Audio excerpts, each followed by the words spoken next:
Ce plateau de libre expression et nous commençons par accueillir ces invités qui répondent présent ce matin. Lionel Okungaba, bonjour.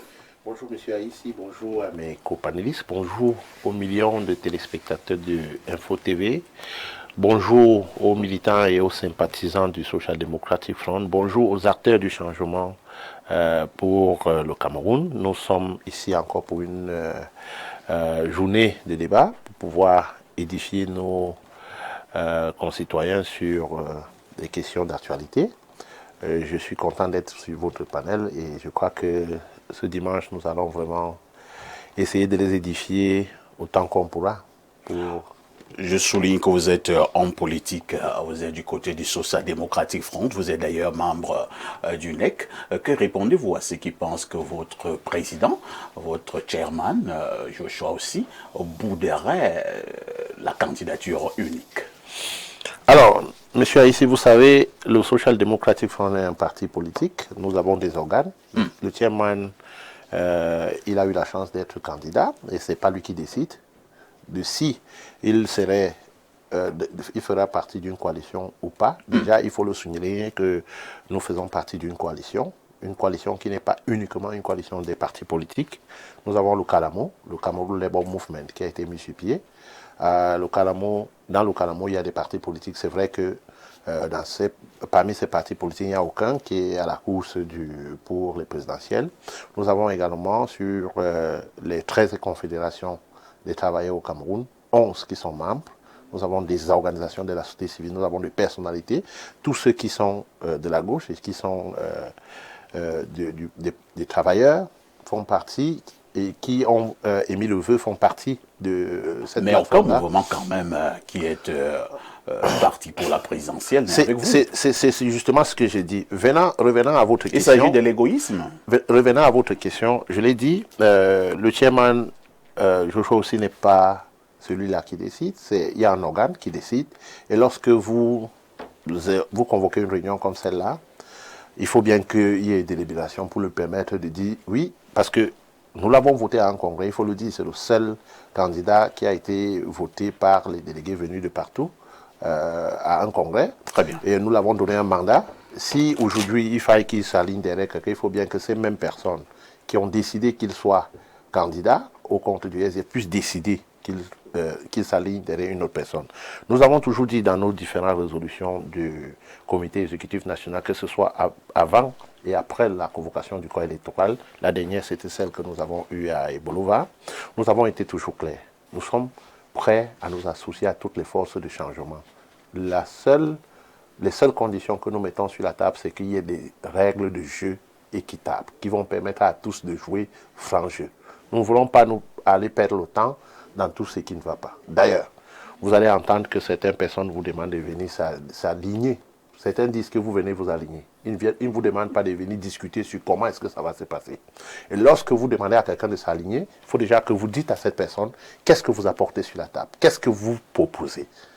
Autre chose, c'est que les partis politiques ont des programmes, et des différents programmes. Et lorsqu'on veut parler d'une coalition, il faut déjà réfléchir sur un programme commun qui va vous porter. Sinon, vous aurez des problèmes déjà même à communiquer sur ce que vous offrez et ce que vous entendez faire. Merci Lionel Okungaba d'être là ce matin. En face de vous, nous accueillons un membre très important du Rassemblement démocratique du peuple camerounais. Il est par ailleurs député de la Nation. Il s'agit de l'honorable Angelbert Essomba Bongono. Bonjour. Bonjour, parfait ici. Je salue les copanélistes. Je dis bonjour également aux millions de téléspectateurs de votre chaîne.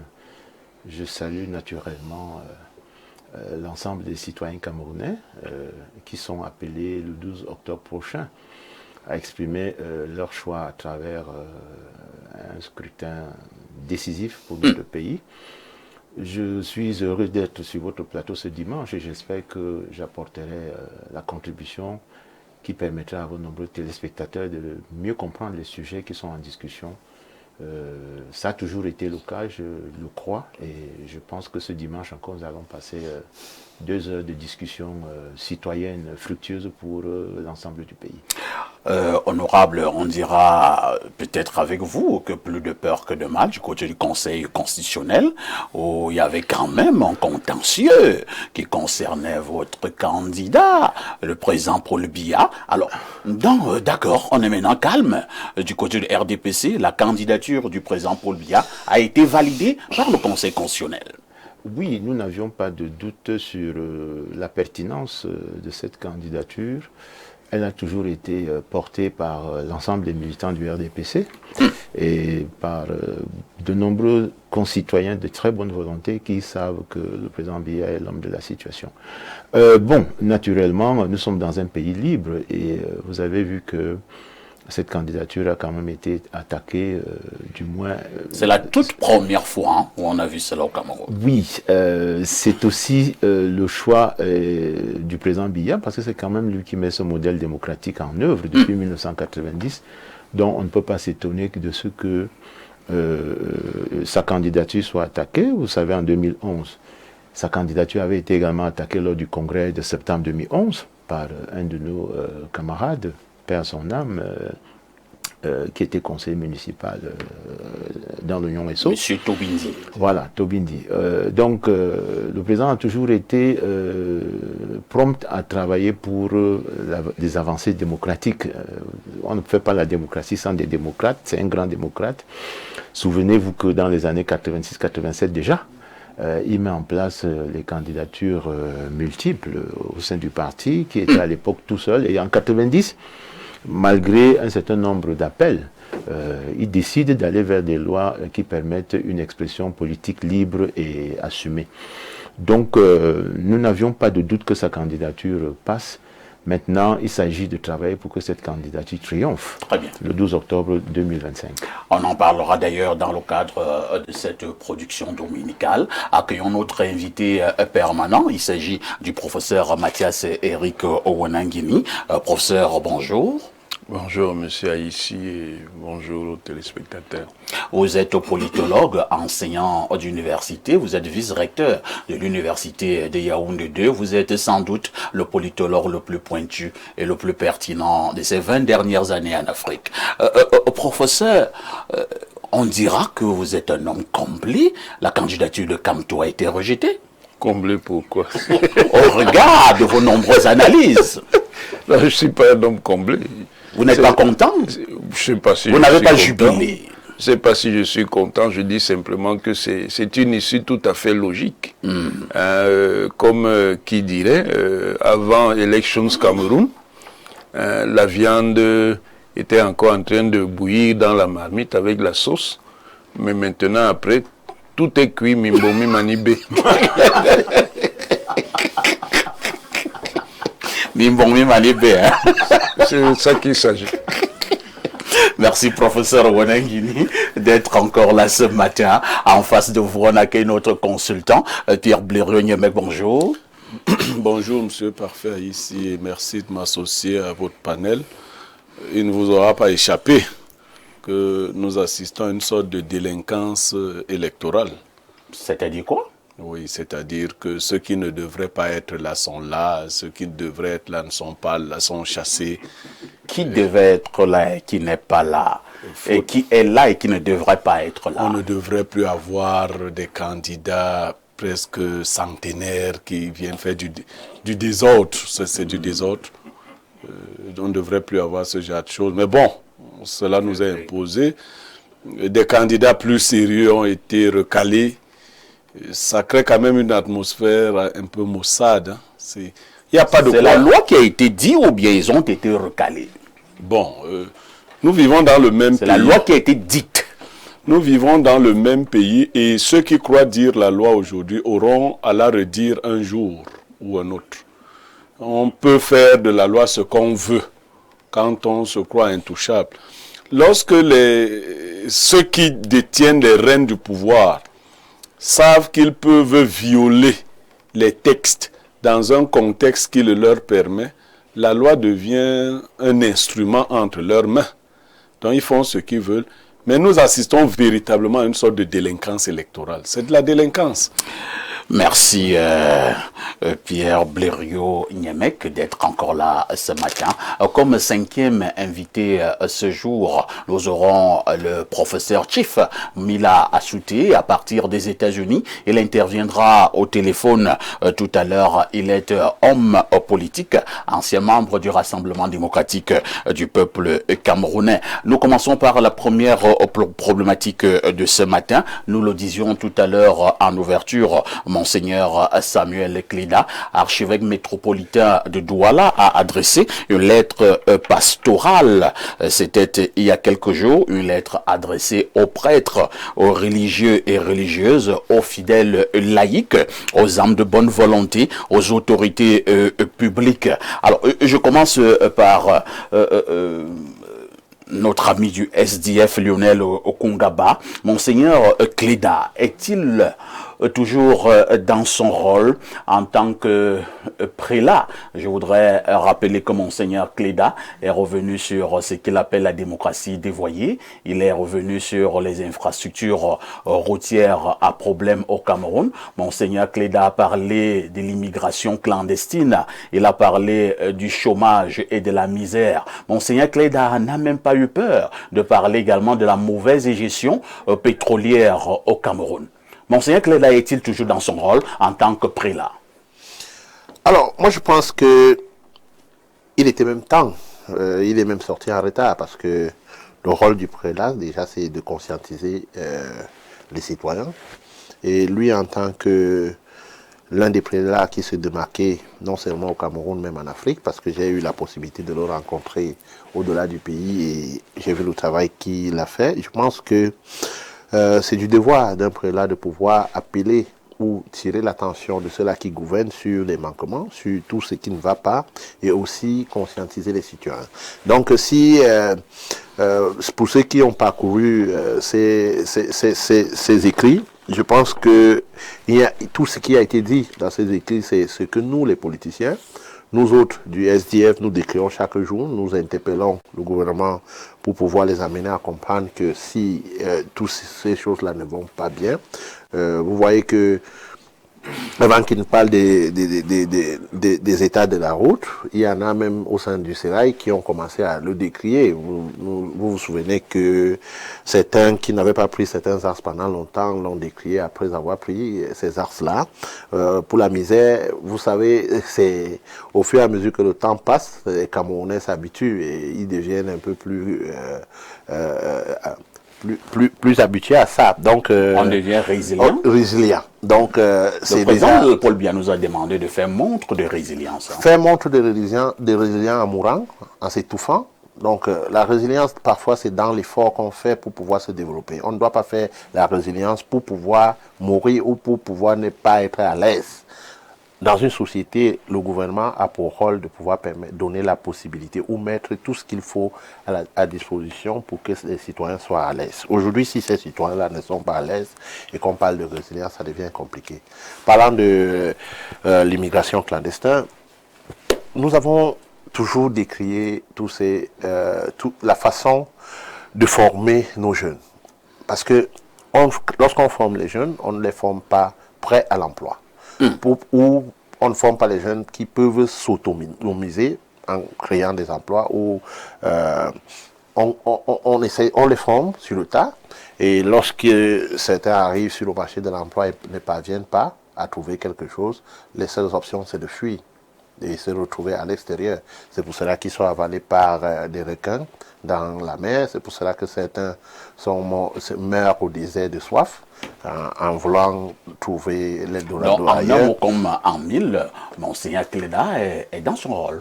Bien sûr, il est dans son rôle, et je dis bien qu'ils sont peu, ceux-là qui essayent de faire ce travail, parce que nous avons vu un certain nombre qui ont même été intimidés après avoir décrié.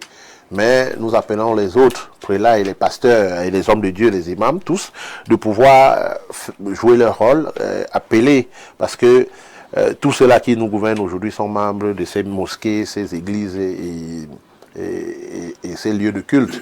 Donc nous pensons quand même que en parlant, en venant de ces hommes de Dieu-là, ils seront écoutés, mais si depuis 43 ans, beaucoup ne se sont pas déclarés ou n'ont pas pris position comme lui, c'est à déplorer. Très bien.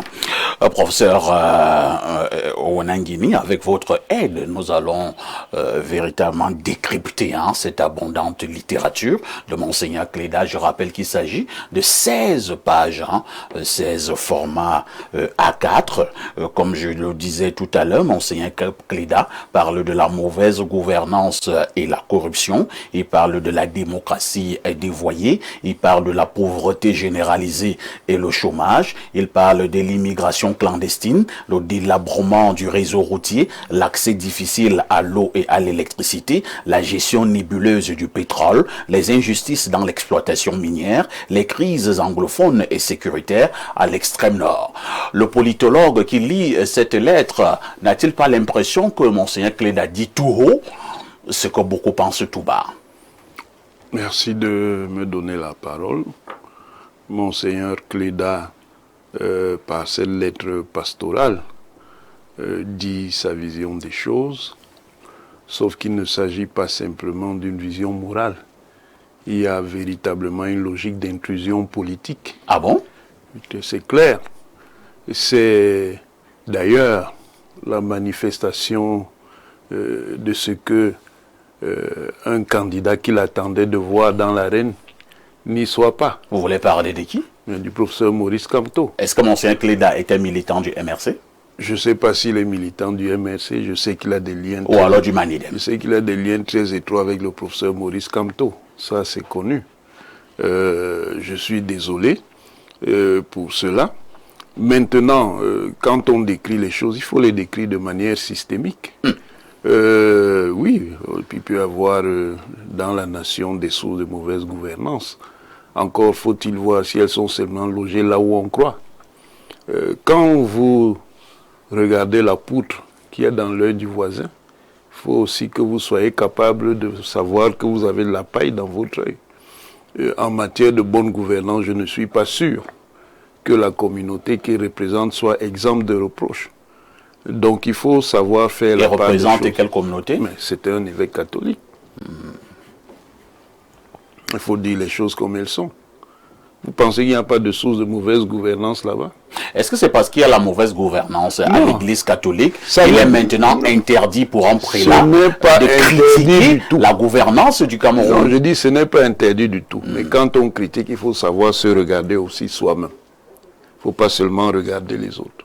Et puis en plus, dans une logique de mise en question, c'est un partage de responsabilités qu'il indique qu'il y ait des responsabilités qui reviennent au pouvoir public, d'accord. Mais s'il faut faire croire que toutes les turpitudes que nous avons dans notre nation sont le seul fait des pouvoirs publics, ça c'est un mensonge délibéré. Les pouvoirs sont comme les sociétés dans lesquelles ils se trouvent. Donc, de toutes les manières, on comprend la logique qu'il y a derrière. Derrière la soutane, il y a autre chose. Il y a quoi? Mais il y a des positions militantes. Merci, professeur Onangini. Nous allons d'abord faire un tour du côté des États-Unis où le professeur Chief Mila Souté s'impatiente au téléphone. Professeur Mila Souté, bonjour. Oui, bonjour, parfait. Bonjour à votre panel et bonjour à tous les téléspectateurs de votre télévision. Vous êtes un homme politique qui n'est plus à présenter au Cameroun. Ce matin, nous vous accueillons avec cette dernière sortie de Monseigneur Samuel Cléda qui critique de manière très acerbe le régime en place à quelques semaines de l'élection présidentielle. Est-ce que cela peut être vu comme un anti-jeu? Je crois que les positions de Monseigneur Cléda ne sont pas nouvelles, hein. On avait déjà entendu Monseigneur Cléda parler de l'âge du président et lui suggérer de ne pas se présenter. Je pense qu'il est logique avec lui-même. Il est dans sa démarche qui n'est pas religieuse. Qui n'est pas religieuse. Je crois que c'est une démarche citoyenne. C'est mon point de vue. Et peut-être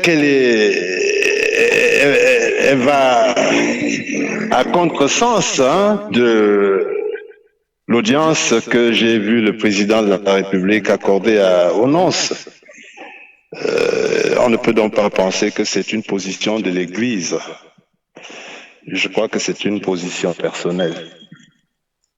Est-ce qu'il faut dire que c'est une position?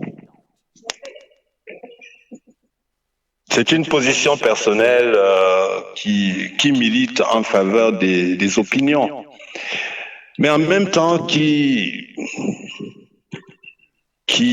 crée un hiatus entre les relations politiques et celles des opinions religieuses, dont on connaît la distance.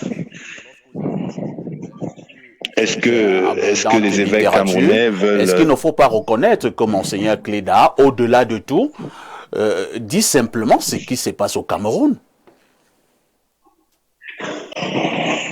Je ne sais pas comment il a constaté tout ça, mais simplement qu'il a des opinions qui sont libres. Il dit ce qu'il voit avec ses yeux. Je suis certain que le professeur Onanguini dira certainement ce qu'il voit avec ses yeux aussi. Ça pourrait ne pas être ce que Monseigneur Cléda voit. Vous savez, en politique, les vérités ne sont pas... Il n'y a pas de vérité. Il y a des vérités de circonstances. Ce que Monseigneur Cléda dit sur la situation politique du Cameroun, les Camerounais le vivent. On a même entendu le président Biya lui-même à un moment donné parler comme s'il était un opposant. Donc le mal qui est dénoncé par des citoyens, lorsqu'il est réel, il est réel. Mais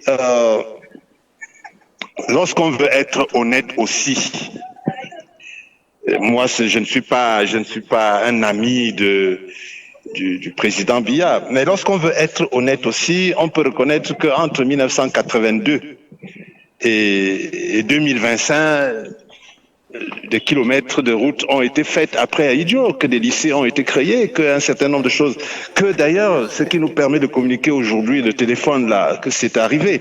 Donc des choses ont été faites. Sauf que nous avons pris un retard sur ce qui aurait pu être fait, de la vision même du président Biya.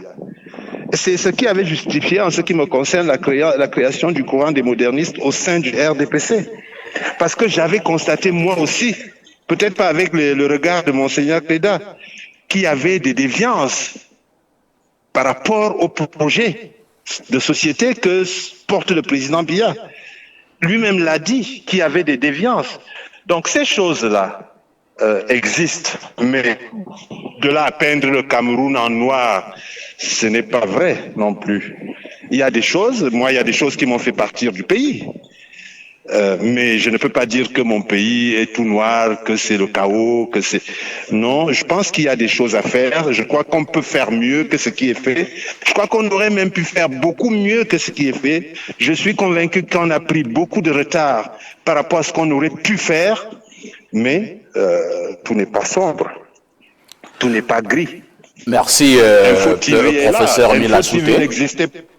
Info TV n'existait pas en 1982. Donc il y a des choses qui ont pu être faites. Merci, professeur Mila Souté. On reviendra à vous tout à l'heure pour les autres sujets inscrits à l'ordre du jour. Je vous remercie. Pierre Blériot-Niamec, quel est le regard que vous posez sur cette critique acerbe de Monseigneur Cléda, qui est resté fidèle à sa ligne depuis de nombreuses années?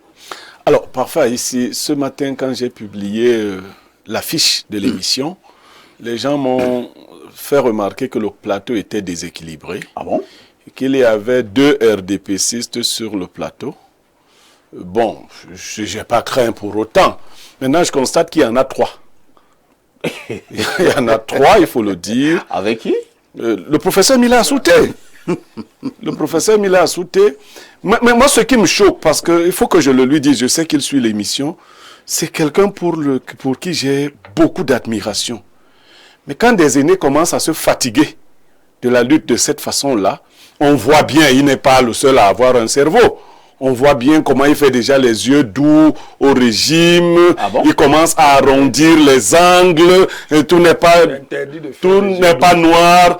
Il part du noir au gris. Tout n'est même pas gris. Bientôt, tout sera clair. De faire les yeux doux. Oh non! Non, ne nous faites pas ça. Non! C'est ça qui va faire croire qu'il n'y a pas de Camerounais sérieux.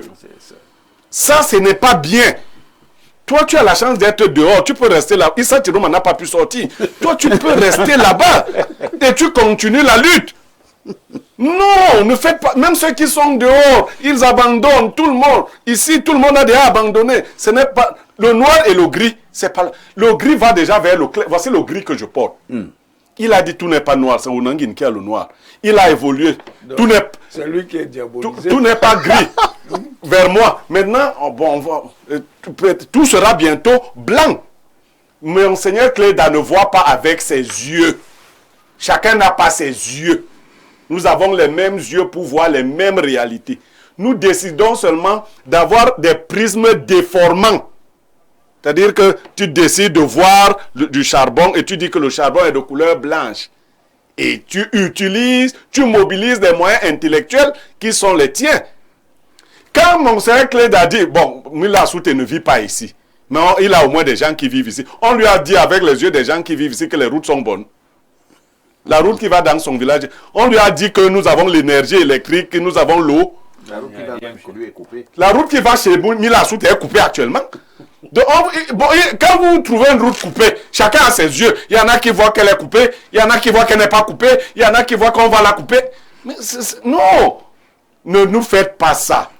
Ça devient quand même gênant de me rendre compte que des gens qui ont de la consistance, parce que personne ne peut remettre en cause la consistance de quelques-uns d'entre eux. Déjà, j'aime à partir avec les costauds qui sont sur le plateau. S'il faut encore ajouter Mila Soute, ce n'est pas bon, c'est trop. Vous êtes en train de pleurer là. Oui, vous avez l'honorable Bongono, qui n'est pas facile. Qui n'a même pas encore parlé. Oui, qui est très structuré. Vous avez le terrible Onangini. Vous avez encore Mila Soute. C'est beaucoup. Est-ce que Biasol vous a demandé autant? Non, revenons à la lettre pastorale. Tout à fait. Parce que c'est une lettre pastorale. Ne la déformons pas. Et parlant justement de cette lettre pastorale, hein, le premier point de Monseigneur Cléda, Blérieux, c'est vous qui gardez le microphone, parlant de la mauvaise gouvernance et de la corruption au Cameroun, le prélat dit ceci: à maintes reprises, nous avons dénoncé la corruption dans notre pays, confère lettre pastorale sur la conversion des cœurs et des mentalités pour une bonne gouvernance au Cameroun, carême 2022, sans qu'une action efficace des pouvoirs publics soit mise en place en vue de son éradication. Est-ce qu'on a besoin d'avoir plusieurs styles de regard pour le constater? Non, c'est la question la plus facile. Les différents classements des instituts qui vérifient ces choses nous ont montré ce que nous valions, même si nous avons réussi, dit-on, à corrompre ceux qui nous surveillaient. Mais allons à la démocratie dévoyée. Il y a des théoriciens qui ont démontré à quel point la démocratie camerounaise était un piège. Et les récents événements, ce n'est pas eux qui viendraient infirmer ce que nous disons. La démocratie va s'apprendre au Cameroun après le régime actuel. Il n'y a aucune démocratie là où il n'y a pas séparation de pouvoir, là où il n'y a pas division des pouvoirs. Nous observons bien que cela manque cruellement. Un seul pouvoir fait la pluie et le beau temps et fait et défait les autres pouvoirs. Nous sommes dans un système, proche du despotisme. D'ailleurs que le système camerounais est même difficile à classer. On ne sait pas où le classer clairement. Donc il n'y a pas... Le fait qu'il y ait des élections... je suivais encore l'un de mes grands maîtres, Fabien Eboussi Boulaga. Il disait, en reprenant le philosophe Charles Péguy, un peuple qui se ment à lui-même n'apprend rien. Vous ne pouvez pas prétendre organiser des élections que vous truquez ou dont vous avez déjà les résultats. Vous avez des officines qui fabriquent des choses qui ne reflètent pas la réalité. Et aujourd'hui, des grands hommes politiques, les autres points qui sont évoqués, le délabrement des infrastructures routières, des infrastructures, le réseau routier. Mais je vous parlais ici des écarts. Je viens de perdre la crémaillère de ma voiture. Moulin, c'est 2 yeux. Quand vous allez sur la route des Écarts, 35 km de Boumiébel, vous faites 2h30, 3h de temps, qui est un vrai pandémonium. Vous n'avez pas besoin de... À moins que vous soyez des sorciers, c'est-à-dire vous empruntez la route et vous voyez avec les yeux de la sorcellerie. La situation est plus que grave. Et il était temps qu'un prélat...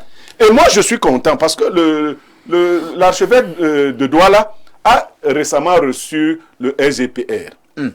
Les images ont circulé. Tout à fait. Bon, c'était beaucoup de courtoisie. Ils ont pris un thé et tout le reste. Bon, on se serait attendu, comme c'est ce qui arrive à Mila Souté, que Cléda commence à dire que, bon, après le passage du sommet de la République, Tout va bien. Tout va bien. Douala est déjà une belle ville et autres. Vous allez chuter. Qu'il soit resté fidèle à ses opinions montre qu'on peut rencontrer des gens qui ne partagent pas les mêmes opinions que nous, échanger de manière citoyenne, mais garder les vôtres. Il ne faudrait pas qu'à chaque fois que vous êtes en contact avec les gens qui ont la puissance et d'autres moyens, quand vos opinions rentrent, que vous les mettiez la queue entre les jambes. Monseigneur Cléda n'a rien dit qu'aucun Camerounais qui le veut, parce qu'on le voit et on peut décider de ne pas le dire. Tous ceux qui sont ici vivent exactement. Il y en a qui n'ont pas pu prendre normalement leur bain en prenant des demi-bouteilles d'eau parce qu'il n'y a pas d'eau. Il faut avoir quels yeux pour voir toutes ces choses comme elle écrit. Merci Blériot. On passe la parole à l'honorable Essomba Bongono. Alors, honorable Monseigneur Cléda a donc envoyé cette lettre pastorale. Entre-temps, il y a quelques mois, on a vu la sortie de plusieurs autres évêques, critiquant également de manière très acerbe le président Paul Biya, pour ne pas parler de son régime. Est-ce qu'il faut dire que décidément, le régime, l'Église catholique ne lâche pas Biya? Oui, je ne sais pas si l'Église catholique ne lâche pas Biya. Ce qui est sûr, c'est que de plus en plus, les prélats de l'Église catholique sont en campagne contre Biya. Ah bon? C'est clair, vous appelez, bon, il a dit lettre pastorale, c'est une exhortation politique. Ce n'est pas une lettre pastorale, parce que heureusement que dès la première page, il dit que c'est le citoyen qui s'exprime. Donc c'est comme citoyen que nous avons la vocation ici de lui répondre. Et je vous ai apporté le dernier rapport de la Banque mondiale sur la situation économique du Cameroun 2025, pour que vous puissiez, peut-être dans vos prochaines émissions, inviter un certain nombre de personnes dont les secteurs sont cités dans la lettre de M. Cléda pour voir les écarts qu'il y a entre ces affirmations et ce qui est dit là-bas. Ça, c'est la première chose. La deuxième chose, c'est que M. Cléda ne nous apprend rien. La plupart des informations qui sont contenues, notamment les informations socio-économiques, sont tirées des rapports de l'INS. C'est-à-dire que des informations fournies par le gouvernement lui-même. L'INS est un institut financé par le budget de l'État. Les rapports du gouvernement lui-même dans le rapport économique sur la situation économique et sociale, notamment le dernier rapport du Premier ministre du gouvernement. Donc il n'apprend rien à personne. La différence, c'est que cette fois-ci, il prend clairement position, c'est une position militante, c'est une position politique, c'est-à-dire c'est quelqu'un qui est en campagne contre le président Biya. Il dit, il conclut, c'est la nouveauté d'ailleurs, il conclut qu'il faut voter contre le président Biya. Il conclut comme ça. Si vous prenez seulement la corruption, vous avez bien fait de citer la malgouvernance. Oui, j'espère que vous avez vu dans la page 3, le dernier paragraphe, la dernière ligne, il dit que la corruption a gangréné même la religion. Est-ce que vous savez que toutes les atteintes à la fortune publique, le produit des atteintes à la fortune publique est blanchi par l'Église? Vous le savez quand même? Non. Voilà, ok. Donc, sachez donc que la plupart des grosses sommes d'argent que les gens détournent sont recyclées dans la construction des églises, des monastères, des presbytères et autres. Donc, vous le dites déjà je à télévision, parce que la même église est contre vous. De nouvelles églises viennent même d'être créées par des membres du RDPC. Elles sont récentes. Est-ce que je nie? C'est ce que je suis en train de vous dire. Je suis en train de vous dire que l'église nous aiderait beaucoup dans la lutte contre la corruption si elle dénonçait de façon quasi systématique tous ceux qui viennent avec de fortes sommes pour construire des paroisses, pour construire des presbytères et autres. Je le dis parce que moi, j'ai prêté serment comme auditeur. Donc, je ne parle pas des histoires d'argent public à la légère. Je sais ce que je dis et on peut vérifier ce que je dis. Je dis également que la lettre de M. Cléda, remarquez que je n'utilise pas le Monseigneur parce que c'est le citoyen qui s'exprime. La lettre de M. Cléda... Vous pensez qu'à un moment donné, les citoyens, à un moment donné... Là, lui-même dit que c'est le citoyen qui parle. Est-ce qu'il perd sa qualité? On ne peut pas dissocier. Il ne peut pas perdre sa qualité. On peut dissocier la qualité honorable. de l'évêque et maintenant de citoyen. Si vous pouviez me laisser aller jusqu'au bout. C'est parce que vous êtes un fervent croyant que vous avez peur de vous adresser directement à l'évêque? Bien sûr, parce que je suis président catholique. D'accord. Et c'est pour cela que je vous ai dit que ce n'est pas une exhortation pastorale, c'est une exhortation politique. Et je pèse bien mes mots. Parce que je ne voudrais pas me trouver en porte-à-faux avec ma foi catholique. C'est pour cela que je dis que c'est le citoyen qui s'exprime. Et c'est bien ainsi. Parce que ça pose véritablement le débat sur la table. Et je voudrais dire que lorsque vous lisez cette lettre, vous voyez très bien... Mais le problème, c'est que sans toutefois vous interrompre, à la fin, honorable, Monseigneur signe, et dit Samuel Cléda, archevêque métropolitain de Douala. Ça, c'est un abus de position. Même à la page. C'est un abus. Même à la page. Donc, il n'est pas question que ce soit un citoyen qui s'exprime, c'est un évêque qui s'exprime. C'est un citoyen qui s'exprime. Il le dit à la page... Non, à la page 1. Non, attendez. Il dit à la page 1, je cite... Choisir un président de la République est un devoir citoyen qui incombe à chacun d'entre nous et qui engage l'avenir de notre pays. Oui. Je poursuis. C'est pourquoi notre acte citoyen doit permettre de poser les jalons d'une société. Oui, c'est l'acte qui est citoyen. Non, la lettre est citoyenne. Mais c'est l'évêque qui écrit la lettre. Non, vraiment tout. C'est un abus de position, je le dis. Donc vous le jugez, quoi. Vraiment, Niamek, il ne faut pas mettre... Quand on a tête de là, tu ne dis pas vraiment on a. Ne mets pas la parole dans ma... Non, mais on a mis la parole comme l'aide de ton côté. Non, vous me permettez. Bon, dis-lui d'abord. Okay. Lui, c'est lui l'aîné de nous. J'ai dit dans ceci. J'ai dit que lorsque vous prenez chacun des points qui sont soulevés, j'observe également que il y a beaucoup... le rapport que je viens de vous donner, oui, il est consistant de 77 pages. Il donne la situation sur ce que Monsieur Cléda est en train de décrire dans sa lettre de 15 pages. Donc, le rapport là est plus complet, plus détaillé sur les éléments. L'avantage étant qu'il est objectif, il n'est pas partisan, il n'est pas militant, il n'est pas politique. Il ne recommande pas un vote. Donc, par rapport à la position de M. Cléda en janvier dernier, nous sommes vraiment dans une position politique claire et nette. Et j'ai envie de lui dire ce que j'avais dit un jour à l'adresse de M. Chiroma. Mais M. Cléda, démissionnez comme évêque et puis retrouvez-nous sur la scène politique pour que nous puissions discuter vraiment d'égal à égal, c'est-à-dire qu'en tant que politicien. Et vous observez très bien comment M. Cléda passe sous silence le secteur de l'éducation et celui de la santé. Les deux secteurs sociaux où l'Église est, j'allais dire, pratiquement en concurrence nette avec l'État en ce qui concerne un certain nombre de missions, notamment l'éducation et la formation professionnelle, tous les niveaux confondus, que ce soit le primaire, que ce soit le secondaire, que ce soit le supérieur, et même la formation professionnelle. Et dans ce secteur-là, je vous mets au défi de convoquer ici, d'inviter à une de vos émissions les enseignants du secteur privé confessionnel catholique, pour qu'ils vous disent les salaires en deçà du SMIC qui sont payés là-bas. Donc, je crois que nous n'apprenons rien. La seule chose... Je ne pense pas qu'aujourd'hui nous sommes venus sur ce plateau pour juger l'Église catholique. Cher ami, nous sommes venus sur ce plateau. Non, ça c'est la diversion. Cher ami, c'est la diversion. Est-ce que ce que Monseigneur Cléda a soulevé dans les je suis en train de vous dire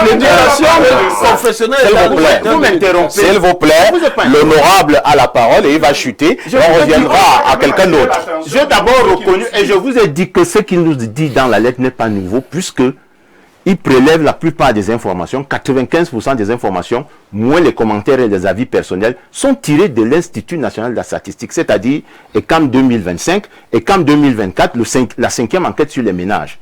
et un certain nombre de rapports, notamment le rapport économique et financier délivré par le Premier ministre chef du gouvernement, qui donne la situation de tous ces secteurs. La seule chose que je dis, et qui est nouvelle, c'est que cette fois-ci, la position militante est claire. La position politique est claire. Entre-temps, honorable. Vous pensez qu'elle est militante? Non. Entre-temps, honorable. Elle est militante. Attendez, je vous relance. Hein. Entre-temps, est-ce que c'est parce que ce que Monseigneur Cléda dit n'est pas nouveau sous le soleil qu'on devra applaudir? Est-ce que c'est beau? Non, on n'a pas dit que c'est bon. Voilà. Même le gouvernement... Est-ce que la situation Parfait. au Cameroun est reluisante? Parfait. La différence entre ce que vous dites, ce que M. Cléda dit, Oui. et la réalité, c'est que même le gouvernement, il faut lire le dernier rapport du rapport d'exécution du ministre des Finances à mi-terme produit. Combien de Camerounais ont accès à ces Justement, documents? combien de Camerounais lisent? Entre-temps, quand même, les Camerounais auront accès à Bien cette lettre sûr. pastorale de Cléda.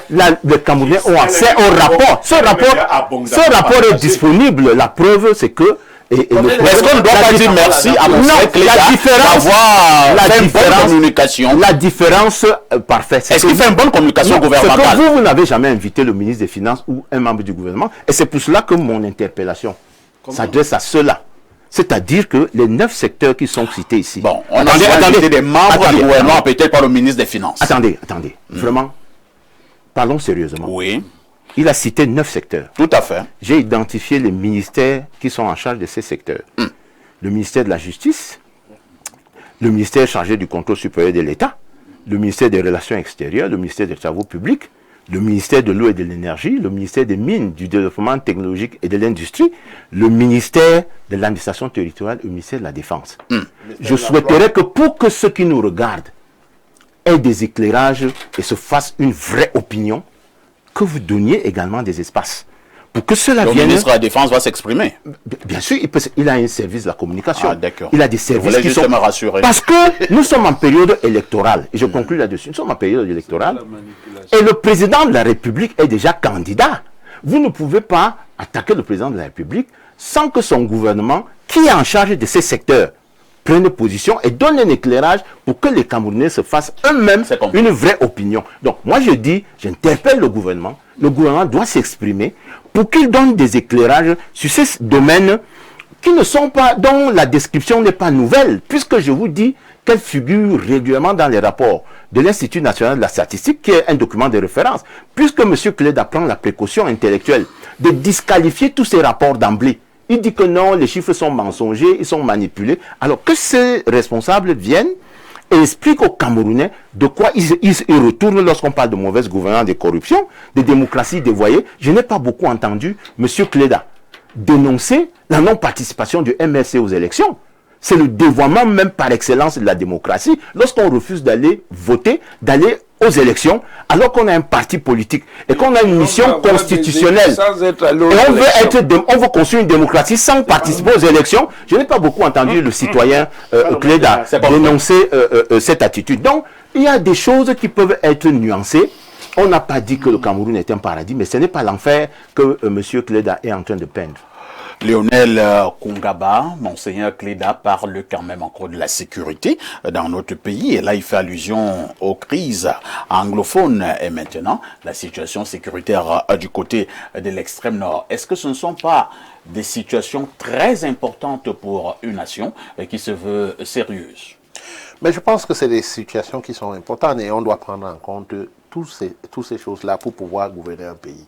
Lorsque vous avez un pays où certains partis sont en crise et sont en insécurité, je ne pense pas que vous pouvez être à l'aise vous-même. Si vous êtes à l'aise, ça veut dire que vous êtes sans cœur. Pour l'instant, quel est le regard que vous jetez sur la manière avec laquelle cette crise est gérée au Cameroun? Je vais parler de la crise au Nouzo, mais également du côté de l'extrême nord avec Boko Haram. Alors, moi je pense que les gens sont en train de faire de l'économie de guerre. Cette guerre persiste parce que beaucoup de gens profitent de ça. Ah bon? Oui, bien sûr. Vous n'avez aucun élément, hein? Je dis que cette guerre persiste parce que beaucoup de gens en profitent. Les gens en profitent et les soldats même qui sont sur le terrain se plaignent. Les populations se plaignent. Il est inadmissible que vous ayez des citoyens qui se plaignent, qui ont des grèves, et que vous ne posez pas des jalons, que vous ne posez pas des ponts pour pouvoir avoir des solutions à leurs problèmes. et vous essayez d'apporter des solutions cosmétiques qui ne donnent pas. Et jusqu'ici, après le dialogue national qui a été tenu ici à Yaoundé et les résolutions qui ont été prises, on constate que les populations sont toujours en train de subir les violences des forces qu'on ne connaît pas. Est-ce que ce n'est pas du rôle de l'État de pouvoir identifier ces personnes, discuter avec ces personnes s'il le faut, ou prendre des mesures pour sécuriser? Parce que jusqu'ici, il faut le dire, la majorité des enfants dans les régions du nord-ouest et du sud-ouest ne vont pas à l'école. Ceux qui ont le privilège d'aller à l'école sont ceux qui sont là. Il faut également dire que tous les lundis sont fermés. Ville morte Dans ces zones. Tous les lundis sont depuis fermés. Des années. Depuis près de 8 ans, tous les lundis sont fermés. Et systématiquement, même les fonctionnaires respectent. Vous pouvez vous imaginer comment les gens dictent les lois et qu'on reste tranquille. Quand je vous dis qu'il y en a qui en profitent, c'est parce que, vous voyez, tout ça se passe au vu au su de tous, et rien n'est fait.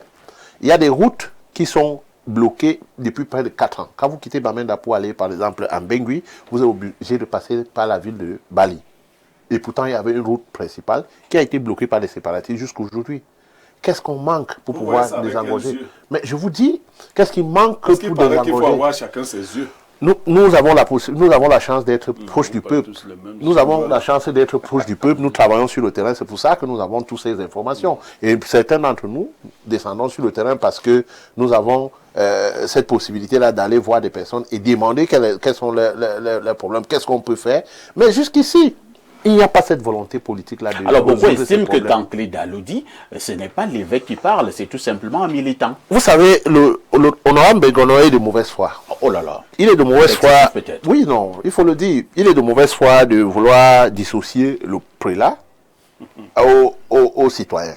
Lorsque vous êtes déjà prélat, c'est difficile qu'on puisse vous dissocier. Lui, il est honorable. Avant d'être honorable, il était député suppléant. On n'avait jamais dissocié ce député suppléant au haut fonctionnaire du MINAT qu'il était. On savait toujours qu'il y a... Des finances. Des finances qu'il était. On savait toujours qu'il y a... On savait toujours qu'il y a un politicien derrière la casquette de ce haut fonctionnaire.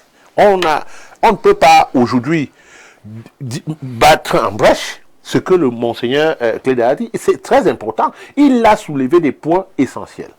Monsieur Bengono, je ne sais pas où vous prenez vos chiffres et tout le reste, même si l'INS nous donne les chiffres, la réalité sur le terrain, c'est quoi? Aujourd'hui, à Yaoundé, on ne peut pas circuler parce que à la veille d'une élection, on a bouché toutes les grands axes pour pouvoir coller, bander les nids de poules. Ça, c'est un exemple palpable que nous avons à Yaoundé.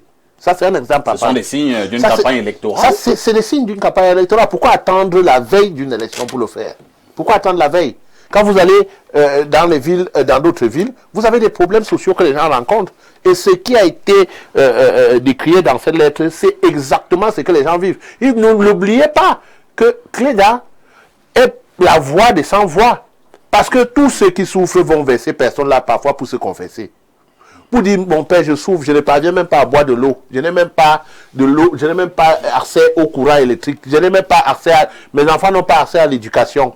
Mon père, je suis venu à l'église en retard parce qu'il n'y avait pas de route, il a plu. On ne pouvait pas arriver. Voilà des simples choses. Et il est obligé de remonter ça. Très bien. Et c'est honnête. Vous allez chuter. C'est honnête pour lui de pouvoir le faire.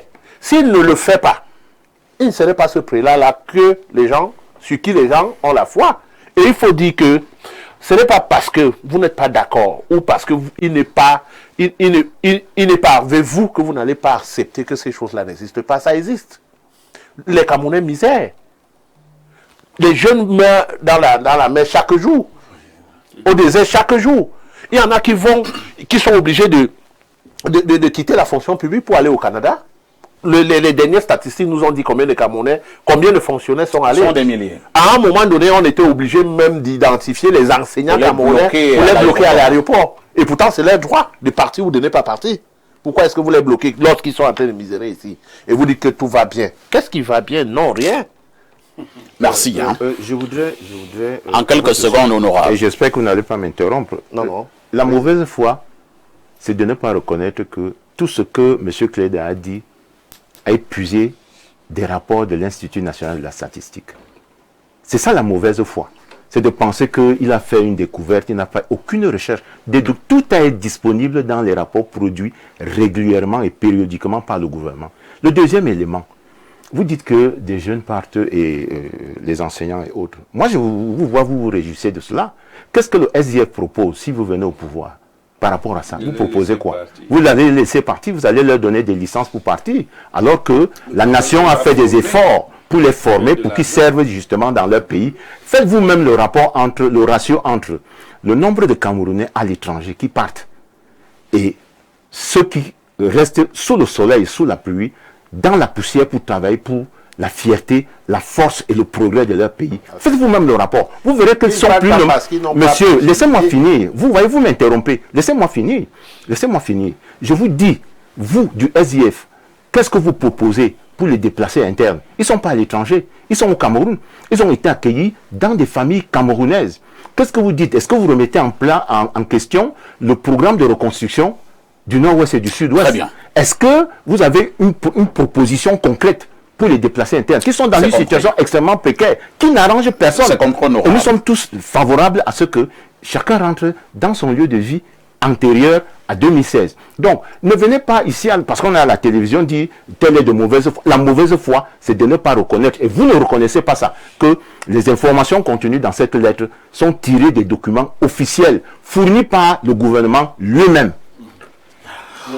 S'il vous plaît. Non, d'abord, et la mauvaise foi, c'est également de ne pas reconnaître que moi, j'ai été d'accord avec ce que M. Cléda a dit, mais je ne suis pas d'accord avec sa conclusion. Parce qu'elle est politique. Le SDF a quand même été interpellé, on va pas passer comme ça. Non, vous voyez. Alors oui, le SDF a été interpellé, vous voyez. Allons-y. Voilà. Moi, vous savez, lorsqu'on parlait de l'INS, je ne sais pas si sur les 30 millions, environ 30 millions de Camerounais, au moins 5 millions savent de quoi il s'agit. C'est M. Cléda qui les suit. Vous comprenez? Donc, déjà, on ne connaît même pas la démographie de notre pays. On parlait de l'INS. Ce rapport est accessible à quel type de citoyen? Le citoyen lambda qui a Yaoundé de ma circonscription électorale, Mokolo Tinga, comme Kana, est-ce qu'ils ont accès à ces informations-là? Est-ce que vous devez faire ces recherches-là et mettre dans vos différents bureaux et attendre quand M. Parfait ici vient sur le plateau avec un débat comme ça, vous venez lui donner une copie? Vous voyez combien de pages ça fait? La copie que vous avez donnée, 77 pages. Vous pensez que même si on fait 10 débats, on serait capable de décrypter et d'informer les Camerounais sur ça? Vraiment, ayez la décence d'accepter. Quand vous dites que la mauvaise foi, c'est de ne pas accepter, oui, on accepte que c'est là, mais combien de personnes ont accès? Combien de personnes catholiques? Combien de personnes ont accès? La lettre pastorale s'adresse donc à qui? Alors, il faut dire qu'il faut quand même accepter. Combien de Camerounais sont catholiques? La lettre pastorale s'adresse également aux âmes de bonne volonté. Ok, ça s'adresse aux âmes de bonne volonté. De quelle confession? Toutes les âmes. De quelle confession? Même les musulmans. On va la lire dans les mosquées. Même les bouddhistes. Vous êtes sûr qu'on va la lire dans les mosquées? C'est qu'il a une chance d'être lu dans une mosquée, il faut qu'il prenne. Ce qu'il a fait et qui est important, c'est que cette lettre est sur la place publique. Mais les rapports sont sur la place publique, monsieur. Non, il n'y a que vous, SDF, qui ne les voyez pas. Non, les rapports... Lui, il les a vus. Vous avez imprimé pour venir donner ici. Il a vu le rapport de l'INS. Il ne fait que citer l'INS. D'accord, vous a compris. Il a vu ce rapport. Ce n'est pas un débat entre l'honorable et le militant du SDF.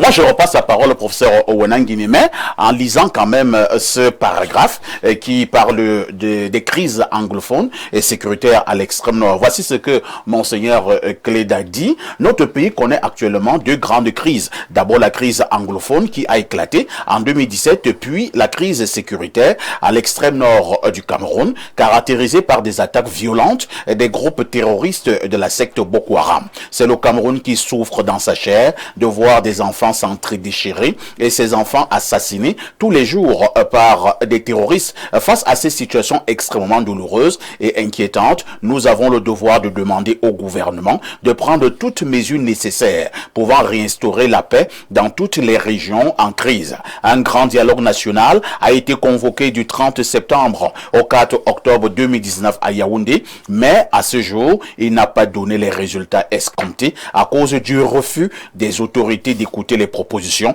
des forces vives présentes à cette rencontre. Professeur, vous allez souligner avec moi, à cause du refus des autorités d'écouter les propositions des forces vives présentes à cette rencontre.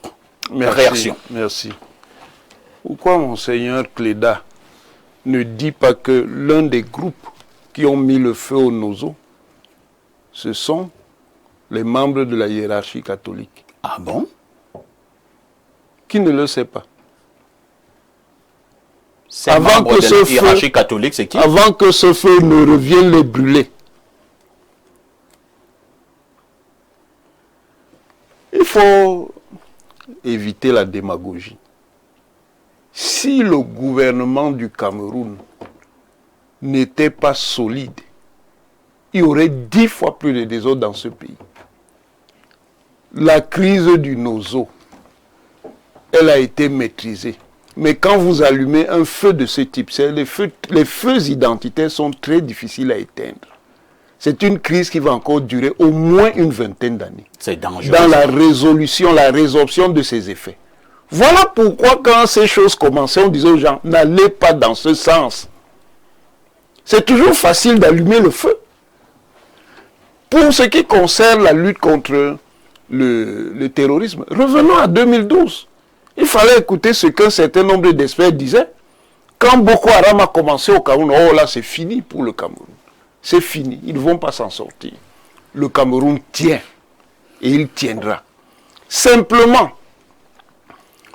ce genre de situation génère des effets d'éviction. Ça veut dire que les ressources qu'on peut consacrer pour résoudre des problèmes qui sont plus sérieux, plus substantiels, sont divertis pour qu'on les amène dans le règlement des problèmes de sécurité. Voilà pourquoi on dit toujours aux gens, ne vous lancez pas dans des aventures de ce type. C'est contre-productif. Ça me permet d'ailleurs d'en venir au Social Democratic Front, avec qui j'ai souvent l'occasion d'interagir. Et je leur disais, faites très attention avec la crise du Nozo. Cette crise-là est très dangereuse pour vous. Et ils ont, vous voyez, un coup, ils ont un discours responsable, un autre coup, ils ont un discours opportuniste, un coup, ils ont un discours responsable, un autre coup, ils ont un discours opportuniste. Résultat, le SIF fait écraser. Alors que c'est la seule force politique, je dis bien, la seule force politique qui aurait pu être une force d'alternance. Donc, ne faisons pas de démagogie. Ça, ce sont des problèmes très sérieux. Et personne n'a intérêt à ce que la force et la puissance du gouvernement de la République du Cameroun, à ce niveau-là, ne soient pas au point. Et je dis, si le Cameroun tient encore debout, c'est grâce à l'action énergique des forces de défense et de sécurité sous la très haute autorité du président Paul Biya. D'autres pays qui ont été confrontés à des défis de ce type sont dans des problèmes insolubles que le Cameroun lui a pu maîtriser, mais ça coûte de l'argent, ça coûte de l'argent. Et c'est cet argent qu'on peut utiliser pour faire d'autres choses, pour faire plus d'hôpitaux, pour faire plus de centres de santé, ainsi de suite, pour même mener une action de soutien aux jeunes qui veulent se lancer dans la vie active. Très bien. Merci, professeur. Pierre Blériot-Nyamek, nous continuons dans le décryptage de cette abondante littérature du prélat. Je vous amène à analyser un tout petit peu un sujet plus ou moins délicat. Je voudrais parler du pétrole. Monseigneur Cléda n'est pas allé du dos de la cuillère pour parler de cette affaire au Cameroun. Il parle de la gestion nébuleuse du pétrole. Il dit ceci. Depuis 1977, le Cameroun produit le pétrole, mais sa gestion est nébuleuse et opaque. Elle est devenue en réalité une affaire de famille ou de clan. Les revenus issus de la commercialisation de ce pétrole sont très souvent détournés au profit d'une minorité, privant le Cameroun des ressources essentielles pour son développement. Parfait. Là, vous m'avez donné la partie la plus difficile. Parce que c'est que vous êtes un homme coriace. Oui, mais de tout temps, il y a eu une sorte d'opacité sur la gestion du pétrole. Ce n'est pas pour valider. Seulement, cette opacité s'est aggravée cet an dernier. Vous voyez quand même que l'organe en charge de la gestion du pétrole nous inquiète. si on peut laisser... Vous voulez parler de la SNH? La SNH, bien évidemment, parfait ici. Ce ne serait pas faire injure. On nous a déjà dit que, bon, le président Paul Biya avait des qualités exceptionnelles. Bon, elles sont exceptionnelles au vu de ceux qui ont les yeux pour voir cet aspect des choses. Mais à la SNH, nous voyons quand même que le DG de la SNH n'a pas reçu une armature aussi solide que celle du président Paul Biya. Lui, au moins, il ne tient plus. Ça se voit. Qui gère la SNH actuellement? Son épouse. Bon, il y a quelqu'un du SDF qui me dit que son épouse. Bon. Nous n'avons aucun élément Bon, le pour le SDF démontrer. Bon, je ne dis pas que c'est Le ça. directeur général de la SNH, non, c'est M. Moudiki. Adolphe Moudiki. Tout à fait. Mais l'Assemblée nationale devrait quand même attirer l'attention du chef de l'État sur cet état de choses. Il ne fait de doute, il n'échappe à personne que M. Moudiki n'a pas une santé bonne en ce temps-ci. Et il ne peut pas continuer de gérer une structure aussi importante. Alors, est-ce que la gestion pétrolière au Cameroun a commencé à être nébuleuse et opaque? Je prends les mots de Monseigneur depuis 5 ans, Non, 10 ans. non. C'est un Cléda va aux origines. Voilà. Il va aux origines. Il dit depuis 1977. Oui, il va aux origines, mais Le Cameroun produit le pétrole. la situation s'est aggravée. Elle s'est aggravée. Le management est devenu de plus en plus obscur et bancal. On dit même que là-bas aussi, des gens qui n'ont ni titre ni droit ont pris. D'ailleurs, tous en souffrent. Vous savez d'ailleurs que le PCA de cette structure a interpellé le DG récemment, qu'il y a eu une situation pour ce qui peut sauver le Cameroun. Vous savez quand même également que le DG avait interdit une réunion là-bas, la SNH, convoquée par son PCA. Bon, le DG est-il en capacité d'interdire une... Nous avons eu les faits. Bon, voilà donc les faits. Nous voyons donc avec les mêmes yeux qu'il y a un Capharnaüm de ce côté-là. Mais surtout, l'orientation que prend cet argent devient de plus en plus obscure. Est-ce que vous êtes d'accord avec l'EDA lorsqu'il dit que c'est devenu une affaire de famille ou de clan, la gestion du pétrole au Cameroun? Mais ça, bon, là, je crois que c'est clair aujourd'hui que c'est une affaire de famille, tout simplement. Est-ce que c'est bien? Mais le professeur Onangini vous disait qu'on pouvait économiser de l'argent. L'argent que nous Qui va au Nozo. Au Nozo. Oui, je suis d'accord. Mais on a encore beaucoup d'argent ici. C'est pour ça qu'il faut en gaspiller. Il faut donc enlever ceux-ci. Les gens qui ne savent pas comment utiliser de manière citoyenne l'argent du pays. Et on peut les enlever de quelle manière?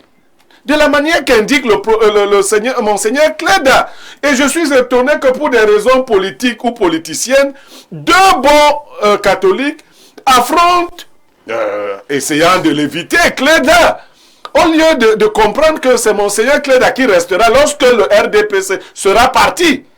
L'église restera. Donnez à Dieu ce qui est à Dieu et à César. Mais vous enlevez tout à Dieu. Donnez d'abord à César ce qui est à César. On a remis à César, mais même la logique morale. On donne d'abord à César. D'accord, donnez donc tout à César. Dieu va rester comme ça. Et Merci. Voilà. Honorable Essomba Bongono, restons au niveau de la gestion nébuleuse du pétrole. Hein. Oui. Ce sont les mots de Monseigneur Cléda.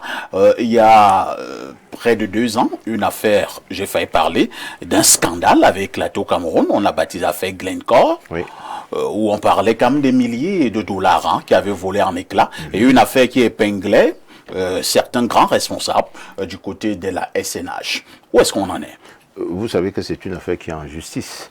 Et le gouvernement camerounais a désigné, l'État du Cameroun a déjà désigné, constitué les avocats qui vont le représenter dans cette affaire, où on attend précisément que Glencore révèle les noms de ceux qui l'ont corrompu au Cameroun pour ces histoires.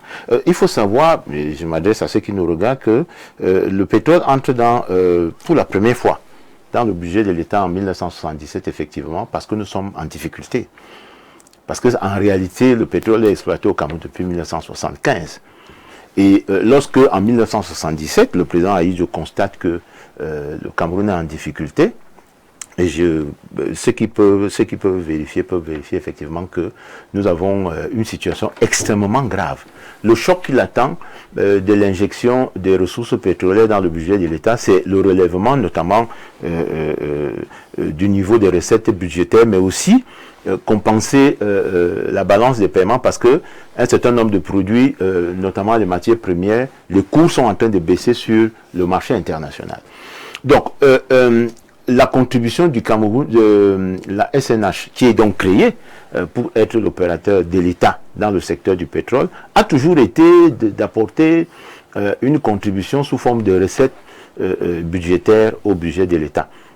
Donc on peut facilement, et même dans le document que je vous ai mis tout à l'heure, voir la contribution du pétrole en termes de contribution au PIB. Vous pouvez distinguer donc le produit intérieur brut pétrolier et le produit intérieur brut non pétrolier, pour bien s'apercevoir que l'essentiel de l'effort de richesse, de croissance et de production des richesses au Cameroun n'est pas pétrolier, il est non pétrolier. Le secteur pétrolier est le plus important au Cameroun. Donc, pour bien s'arrimer aux règles de gestion et aux normes internationales de gestion et des autres industries extractives, le Cameroun a adhéré à l'initiative ITE. Vous le savez très bien. Une affaire qui ne nous sourit pas toujours. Il ne nous sourit pas. Non, attendez. Il faut expliquer à ceux qui nous regardent que ce n'est pas tout le monde qui part là-bas. Nous allons là-bas parce que... De manière régulière, nous avons échoué à cette affaire. Nous sommes allés là-bas volontairement pour soumettre la gestion des industries extractives du Cameroun aux règles internationales. Et c'est tout à fait normal que périodiquement, l'instance internationale en charge de cette gestion et de ces normes nous dise « Attention, vous êtes dans une zone grise, attention, tel n'a pas révélé ceci, attention, telle société plus. » Est-ce que vous savez actuellement le débat qui aura lieu entre les chefs d'État de la CEMAC dans quelques jours porte sur la détention, la rétention dans des banques occidentales de près de 6 000 milliards qui sont des ressources pétrolières. Est-ce que vous le savez? Ça a commencé avec la réunion des chefs d'État à Yaoundé ici, où on a enjoint la Banque centrale des États de l'Afrique centrale de tout mettre en œuvre et faire pression sur les banques occidentales qui détiennent ces ressources, qui sont des ressources issues de l'extraction du pétrole, des autres ressources extractives. Donc, le Cameroun n'a pas de complexe à se mettre en règle par rapport à la gestion de son pétrole. Il n'y a pas de conflit d'intérêt entre l'État du Cameroun et M. Cléda. La gestion n'est non plus nébuleuse. C'est une gestion qui peut être améliorée si on respecte toutes les règles. Si tous les acteurs respectent les règles, il n'y a pas que l'État. Attention. C'est une affaire de famille ou de clan? Moi, je ne sais pas si c'est une affaire de famille ou de clan. Je n'ai pas fait un audit à la SNH pour être aussi péremptoire que M. Cléda. En revanche, je sais que quand M. Cléda parle, avez-vous l'impression que c'est un comédien? Vous avez l'impression que nous sommes en train de faire la comédie ici?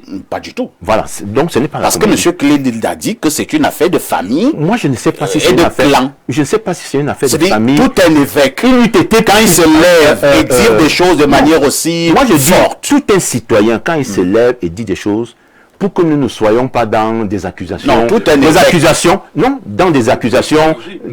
Vous dites tel clan et telle famille. C'est pour cela que ça ne sert à rien. Il devrait donner le nom de cette famille. Bien sûr, monsieur. Ça ne sert à rien de jeter le grain. Ça ne sert à rien de jeter le grain. Regardez ne serait-ce que les dernières nominations. Ça ne sert à rien de jeter le grain. Ça ne sert à rien de jeter le grain à l'ensemble de poussins pour qu'ils se les disputent. Je dis ceci, même ce qui est dit dans ce rapport concernant la gestion du pétrole, le dernier rapport sur l'initiative de transparence dans les industries extractives a été encore plus clair, puisqu'ils ont dénoncé notamment l'ensemble de ce qu'on appelle les frais généraux, c'est-à-dire après avoir reversé la contribution de la SNH, après avoir reversé la contribution de la SNH au budget de l'État, il y a un ensemble de frais qui sont engagés par la Société nationale des hydrocarbures que les auditeurs l'initiative de transparence dénonce en disant qu'il faut aller dans les points de détail et éviter absolument que ces dépenses atteignent un certain seuil. Donc ce n'est pas des choses qui tombent du ciel, ce sont des choses que les gens connaissent, ce sont des rapports qui sont rendus publics, ce sont des rapports qui sont accessibles, y compris sur Google. Tous ceux qui nous regardent peuvent accéder à ces rapports. Donc moi je dis que c'est une contribution des citoyens à l'analyse de la situation actuelle. Le seul bémol, une contribution biaisée volontairement parce qu'elle veut avoir une conséquence électorale et politique. Merci. Allons au niveau de notre messagerie. Monseigneur Cléda parle de tout, sauf de ce qui le concerne. Voilà. Depuis la mort du cardinal Toumi, pourquoi il n'a pas écrit au Vatican pour réclamer un nouveau cardinal camerounais? C'est pas les évêques qui écrivent pour réclamer ce genre de choses. Allons au 213, c'est un message de l'Algérie. Bonjour à tous et bon dimanche. La religion catholique qui a toujours fait chemin avec le RDPC et qui a été une petite main de la dictature RDPC est subitement devenue une organisation satanique et de blanchiment d'argent, tout simplement parce que l'Église catholique a dit ces 4 vérités au RDPC. Le RDPC, à travers son communicant sur le plateau, est prêt à combattre Dieu juste pour la gloire de leur candidat. Qui l'aurait cru? Le RDPC veut dire simplement que le président Paul Biya est au-dessus de Dieu et que le RDPC est une religion, et ces textes sont désormais les versets tombés tout droit du ciel. Monsieur Bongono, faites ce que vous voulez, mais vous allez partir en octobre. Un autre message. Bonjour parfait et excellent dimanche à tout le panel. J'aimerais juste dire au monsieur du SDF que dans le cadre de mon mémoire de licence, j'ai pu obtenir toutes les informations qu'il me fallait auprès de l'INS, et les étudiants curieux, parce que les cancres ne savent même pas où se trouve l'INS à Douala, savent que les portes de l'INS sont ouvertes à tous, surtout à tous ceux qui ne savent pas se servir de leur smartphone. Concernant monsieur Cléda, dans un monde sérieux, l'Église catholique aurait depuis longtemps été suspendue d'activité pour ses crimes moraux envers la dignité humaine. Son point de vue ne représente rien pour un Africain ayant du bon sens, pas plus que celui du pape. C'est Joël depuis Kribi. Bonjour Perfecto et bon dimanche. Dites à l'honorable que tous les membres du RDPC ne verront pas Dieu. On dirait des monstres, Seigneur. Libérez notre pays. Qu'est-ce qui vous arrive même? C'est David depuis Yaoundé. Allons au plus 33, c'est un message de la France. Bonjour. Pour information, le Cameroun a été suspendu des litiers depuis le premier trimestre 2024 et risque une radiation en 2027. Et ce n'est pas ce qui se passe actuellement qui va améliorer les choses. Bon dimanche. Et c'est ce que je vous disais tout à l'heure, honorable, que cette affaire des litiers n'était pas très bon pour nous. Au contraire, je vous ai dit que nous y sommes. Bonjour, monsieur. Agréable dimanche à vous. Dites à votre honorable du RDPC que son parti ce sont des regroupements? Non, ce sont des insultes. Ici, il n'y a pas la place pour des insultes. Un autre message ce dimanche, que dit le téléspectateur. Bonjour à vous le panel. Bonjour à Parfait, le Adjawa de la modération. Je dis non. Concernant le sujet, Monseigneur Cléda est un homme politique qui se cache derrière sa soutane pour justifier sa position dans le MRC, tout simplement. Qu'il enlève cette soutane et entre dans le bas et entre dans la basse, tout simplement. C'est son droit en tant que citoyen, et comme ça, le Moulinex se mettra en place sans outrager le Christ. Et pire que ça, l'Église catholique est une institution politique, plus politique même que les États. En passant, moi je suis de l'opposition par idéologie, mais pour dire la vérité, au Cameroun, nous n'avons pas encore d'opposants dignes de ce nom. Au Cameroun, car pour faire de la politique, il faut des moyens et des gros moyens. Prenons 2 dernières contributions. Bonjour à vous sur le plateau, un bonjour spécial à Blériot et à vous-même Parfait. Je veux juste dire que le temps sera le véritable tribunal de l'histoire. Dites-le à monsieur le professeur Mathias Eriko Wanangini, dont je connais l'intelligence. Affermir, j'avoue que ce monsieur est un génie lorsqu'il faut retourner les situations pour se préparer une prochaine ascension financière. Mais qu'il sache que de la même façon qu'il théorisait la politique hier avec le chaos lent et l'état perpétuel et qu'il laissait réellement transparaître ces théories dans nos vies. Aujourd'hui, ces nouvelles théories d'analyse politique et partisan, bien qu'elles laissent des sensations de vérité, du fait de sa façon lucide de s'exprimer, révèlent plutôt un mensonge déguisé et l'énergie de l'intellectuel émasculée par les affres du pouvoir et l'incapacité de l'intellectuel à pouvoir s'auto-employer. C'est Judicaël Donfac depuis Douala 15. Autre message ce dimanche. Bonjour Monsieur Perfecto et à tout votre panel. Le représentant du RDPC fait ce qu'ils savent faire d'habitude, toujours tourner autour des justificatifs de la mauvaise gestion. Bonjour à vous sur le plateau. Parfait, félicitations à toi. Je voudrais dire que Paul Biya est le meilleur risque pour notre pays. C'est signé Mohamed. On part au plus 49. C'est un message de l'Allemagne. Bonjour parfait. Le moulinex de la modération. Blériot sourit beaucoup trop quand il parle du régime en mal. On dirait qu'il voudrait artificiellement équilibrer le débat. C'est Thierry du côté de l'Allemagne. Un autre message du 241, c'est le Gabon. Bonjour parfait, nous attendons les consignes de vote de Maurice Kamto. C'est Mike depuis Libreville qui envoie ces messages. Un autre message du plus 33, la France. Bonjour monsieur parfait ici. J'ai beaucoup aimé l'intervention de monsieur Léopold sur le plateau. Il a vraiment mis l'honorable mal à l'aise. Merci. Un autre message du plus 33, c'est la France. Bonjour le DGSN et son panel. Il n'y a pas de DGSN ici. S'il vous plaît, dites à M. Bongono que j'ai un ami titulaire d'un doctorat en droit des affaires, soutenu à l'université de Yaoundé 2, qui fait le Bensikin. Mon ami serait prêt à échanger sa place avec Bongono, que ce dernier aille faire le Bensikin, pendant que mon ami le remplace à l'Assemblée nationale. C'est très urgent. Il n'a qu'à être voté, c'est tout.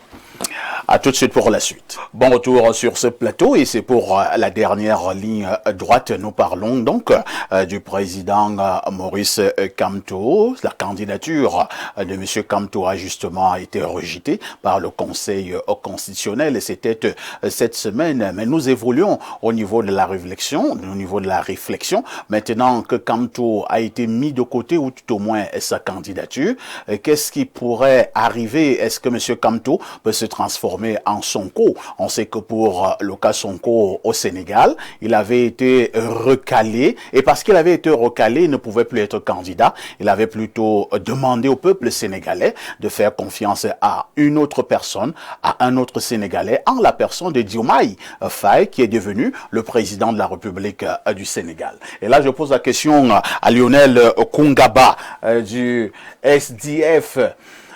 Monsieur Kamto peut-il jouer un rôle important pour cette campagne électorale en faisant par exemple comme Sonko? Alors, nous avons eu 83 Camerounais qui ont déposé leur candidature à Elekam et pour arriver au finish avec 12 qui sont retenus pour la course finale. Monsieur Kamto fait partie de ceux-là qui ont été recalés et il n'est pas l'un des moindres qu'il faut négliger. Et nous pensons que les militants et sympathisants du MRC, y compris lui, M. Kamto, doivent s'asseoir et penser. Nous savons comment est-ce qu'il est arrivé au Malidem. Donc, quand vous dites qu'il est au Malidem, ça fait rigoler. Mais je ne sais pas. Le professeur Wareng, il aime bien ça. ça fait rigoler. Parce que jusqu'ici, à voir comment les militants se comportent, ils restent toujours les leaders. Parce que vous avez vu, même avec les messages qu'ils envoient, ils sont toujours en train de vous dire qu'ils attendent le mot d'ordre du président. Est-ce qu'il peut être le Sonko du Cameroun? Vous savez, nous avons depuis 2013 observé la scène politique depuis que le professeur Kamto est arrivé. Nous avons vu qu'il y a beaucoup à faire pour pouvoir permettre que les gens puissent laisser leurs égos personnels derrière et regarder l'intérêt collectif du Cameroun. Donc ça serait, pour nous observons encore parce que le temps est en train de passer. Je pense que le professeur Kamto aurait déjà dû organiser quelque chose ou commencer même à discuter parce qu'aujourd'hui c'est lui qui est candidat recalé. C'est vrai qu'il a des sympathisants, il a des militants, mais c'est à lui de voir comment se rapprocher de ceux-là qui sont sur les listes pour voir comment est-ce qu'ils vont travailler. Parce que je vais vous dire... C'est lui qui doit se rapprocher, je vais vous dire, ça doit être l'inverse. Je vais vous dire. Il faut dire que tout candidat sérieux est concentré sur ses stratégies, à peaufiner ses stratégies maintenant. Et si quelqu'un avait déjà mis sur pied ses stratégies, pour inclure Kamto aujourd'hui, il faut qu'il y ait vraiment beaucoup de modifications. Et ces modifications-là... Bon, on va l'inclure, il ne sera plus candidat. Mais on peut l'inclure sans être candidat. Justement, quand je dis l'inclure dans votre stratégie, parce qu'on a fait la stratégie... Lorsque je vous entends parler, j'ai peur de dire que le SDF n'est pas prêt à s'associer avec les consignes de vote de M. Kamto. Vous savez, lorsque nous allons à l'élection présidentielle, nous n'avons pas pensé aux consignes de vote du MRC. Ah bon? Vraiment, le MRC, nous pensons aux Camerounais, nous pensons aux citoyens qui veulent le changement. Les gens du MRC veulent également le changement. S'ils veulent le changement, ça veut dire qu'ils vont adhérer à ce que le SDF propose. Ça, c'est clair. S'ils n'adhèrent pas à ce que le SDF propose, ça veut dire que certainement, ils ne sont pas là pour le changement. Ils sont là peut-être pour une personne ou pour un individu. Il faut que ce soit clair. On est en train de travailler pour pouvoir changer la situation. Et si vous voulez le changement, adhérez à tout autre projet qui vous arrange ou qui va dans la même ligne que le projet que portait votre candidat qui a été recalé. C'est regrettable de voir que l'un des acteurs majeurs, parce que nous, comme je vous ai dit, comme je l'ai dit, nous n'avons pas participé à la réunion de Fumban qui a été relevée ici par l'honorable Bengono, parce que nous avons proposé aux organisateurs de cette réunion d'attendre que le contentieux soit vidé et que tous les autres acteurs soient présents à cette réunion-là.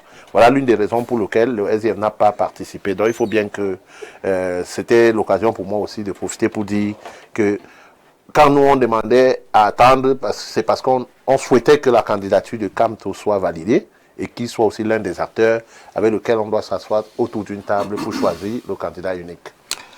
Pierre Blériot-Nyemek, la candidature de Kamto n'a finalement pas été retenue par le Conseil constitutionnel. Quelle devrait être la suite lorsque nous parlons de l'avenir politique de Kamto et surtout de cette élection présidentielle du 12 octobre? En l'état actuel des choses, M. Kamto peut-il encore jouer de son influence? Alors, parfait, ici... Je comprends pourquoi je ne peux pas entrer dans le monde politicien. C'est-à-dire que vous vous trouvez dans des contorsions assez difficiles. Vous voyez, le frère et moi, on a marché là jusqu'à présent. Mais là, nos routes se séparent. On a pensé que vous êtes ensemble. Non, nos routes viennent de se séparer. Quel a été le score du SDF à la dernière élection présidentielle? 3%. 3%. Oui. Comment quelqu'un qui a... Quand tu étais là, Joshua était là. Comment quelqu'un qui a eu 3% peut parler à quelqu'un qui a eu 14%? Sur le plan politique, ça peut changer à Blériot. Non, permettez. Je peux avoir 3% en 2018 et en 2025, je peux avoir 24%. 76%. Et même 76%. C'est vrai ou bien c'est faux, Blériot? C'est très vrai. Voilà. Oui, sauf qu'avec les yeux qui sont les miens, puisqu'on s'est entendu ici que chacun voit avec ses yeux sur ce plateau. Donc, quand je vois avec mes yeux, je vois que c'est un orgueil mal placé. Le SDF devrait être au pied de Kamto en ce moment, comme les autres partis politiques. Vous voulez que quelqu'un soit Sonko, et c'est ce que je souhaite. Et vous commencez à... Moi, je crois qu'il y a un autre problème. Il faut peut-être dire aux Camerounais la vérité. Le professeur Kamto se pose des questions. Est-ce qu'il n'y a pas des infiltrés du RDPC à qui il risquerait de donner son électorat? Comme vous. Ce que vous venez de faire, la montre que vous êtes un infiltré du RDPC. Si Kamto vous donne son électorat, vous ramenez ça, on fait comme ça et c'est les mêmes choses. Je crois qu'il va donner des consignes. Mais il sera encore très prudent parce qu'il ne faut pas qu'il les donne très tôt non plus. Vous connaissez? Quand il n'a pas donné très tôt le parti qui allait être son Yango, on était perdu. Il a surpris les gens, on a dit... Il allait chercher le parti 3 jours avant... Voilà, on est dans... oui. 3 jours, donc, c'est parce qu'il a été déçu ailleurs qu'il allait chercher ce parti. D'accord, et les Camerounais voient bien que vous ne voulez pas que Kamto vous donne ses voix. Donc, vous ne voulez même pas gagner l'élection présidentielle. Vous voulez disperser les voix de l'opposition et recommencer comme vous en avez l'habitude. Non, je pense que le président du MRC... devenu candidat du Manidem, pour l'occasion. L'ancien président du MRC. L'ancien président du MRC, devenu occasionnellement candidat du Manidem, a beaucoup de cartes à jouer. Et il faudra qu'il les joue pour le bien de l'opposition. Il faudra qu'il les joue pour la présidentielle et pour la suite. Il faudra tout de même qu'il observe, parce que les gens vont s'émousser comme ils font là, ils vont dévoiler leurs véritables intentions, et à la dernière minute, il aura l'œil sur celui ou ceux qui représentent effectivement l'opposition. Pierre Blériot, merci. Avec ton concours, nous allons repartir du côté des États-Unis pour avoir l'avis et surtout pour avoir l'analyse du professeur Chief Mila Souté, à qui je dis une fois de plus bonjour. Oui, bonjour, parfait ici, bonjour. Professeur Mila Assoute, Kamto pour l'heure, peut-il devenir le Sonko camerounais? Je voudrais éviter de faire la langue de bois. Votre question insinue qu'il y a quelqu'un dans l'opposition qui pourrait battre le président Paul Biya avec le système électoral actuel. Je balaie du revers de la main cette insinuation. Ah bon? Je balaie du revers de la main et je vous dis ce que j'ai déjà dit à d'autres occasions. Je puise ce que je voudrais dire de Albert Einstein, dont tout le monde connaît le niveau élevé du QI jusqu'à présent. Albert Einstein renseigne que l'autre forme d'idiotie, c'est de répéter les mêmes expériences avec les mêmes instruments et d'en attendre un résultat différent.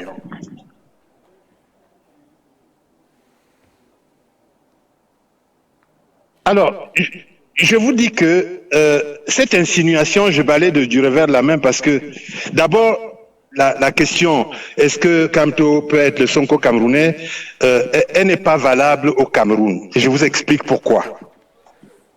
Sonko a donné le pouvoir à Diomaye parce qu'ils étaient dans le même parti politique, ils défendaient la même idéologie, c'était son second, et donc il n'avait aucun mal à lui faire confiance. Kamp vient de subir une espèce d'assassinat politique. Ah bon? Parce qu'il démissionne, oui, il démissionne précipitamment de la tête du MRC pour devenir un membre du Manidem qui a un président, et certainement deux présidents, d'après ce que nous lisons. Et le Manidem porte sa candidature qui est rejetée. Qu'est-ce que M. Kamto va faire aujourd'hui? Il redémissionne du Manidem pour aller reconquérir la présidence du MRC. Il peut encore donner des ordres au MRC de suivre quelqu'un qui n'est pas de son parti. Donc, votre question en elle-même, il n'y a pas de substance parce que Sonko et Diomaye étaient des camarades du même parti. Ce n'est pas le cas au Cameroun avec Kamto. Et c'est pour ça que M. Niemek dit qu'il devra faire très attention parce qu'il risque de donner des consignes de vote en faveur d'un infiltré du RDPC. S'il donnait des consignes de vote en faveur d'un autre militant de son parti qui était investi, il n'aurait pas ces craintes-là. Donc, il ne peut pas être le Sonko camerounais. Parce que les circonstances dans lesquelles Sonko a supporté Diomaye ne sont pas les mêmes au Cameroun aujourd'hui. L'autre aspect de ce qui ne pourrait pas être le Sonko camerounais, c'est que vous allez voir, toujours en référence à Albert Einstein, que l'opposition camerounaise va répéter les mêmes expériences avec les mêmes instruments. J'ai écouté le représentant du SDF tout à l'heure. Il a dit quelque chose en substance qui est très subtil et qui me rappelle 2004. Il a dit que l'organe central du SDF, moi je l'appelle comme ça, qui a donné des pouvoirs de candidature à M. Joshua, est le même qui devra lui donner l'autorisation d'aller supporter quelqu'un d'autre. C'est le scénario exact qui s'est passé en 2004 lorsque Frunji était candidat et qu'on a choisi, les Tiroma d'aujourd'hui ont choisi le feu Ndamjoya comme candidat. C'était à Montagne Rouge. Frunji est sorti en claquant la porte en disant qu'il va aller consulter ceux qui l'ont investi, s'ils sont d'accord. À ce moment-là, il soutiendra Ndamjoya. Il n'est plus jamais revenu. Parce que ceux qui l'ont mandaté ne lui ont pas donné l'autorisation. Ça va se reproduire exactement pareil. Exactement pareil. Donc, je vous dis qu'il ne peut pas être le Sonko camerounais. Peut-être que si les militants du MRC continuent de lui faire confiance, il pourrait les orienter vers un autre candidat.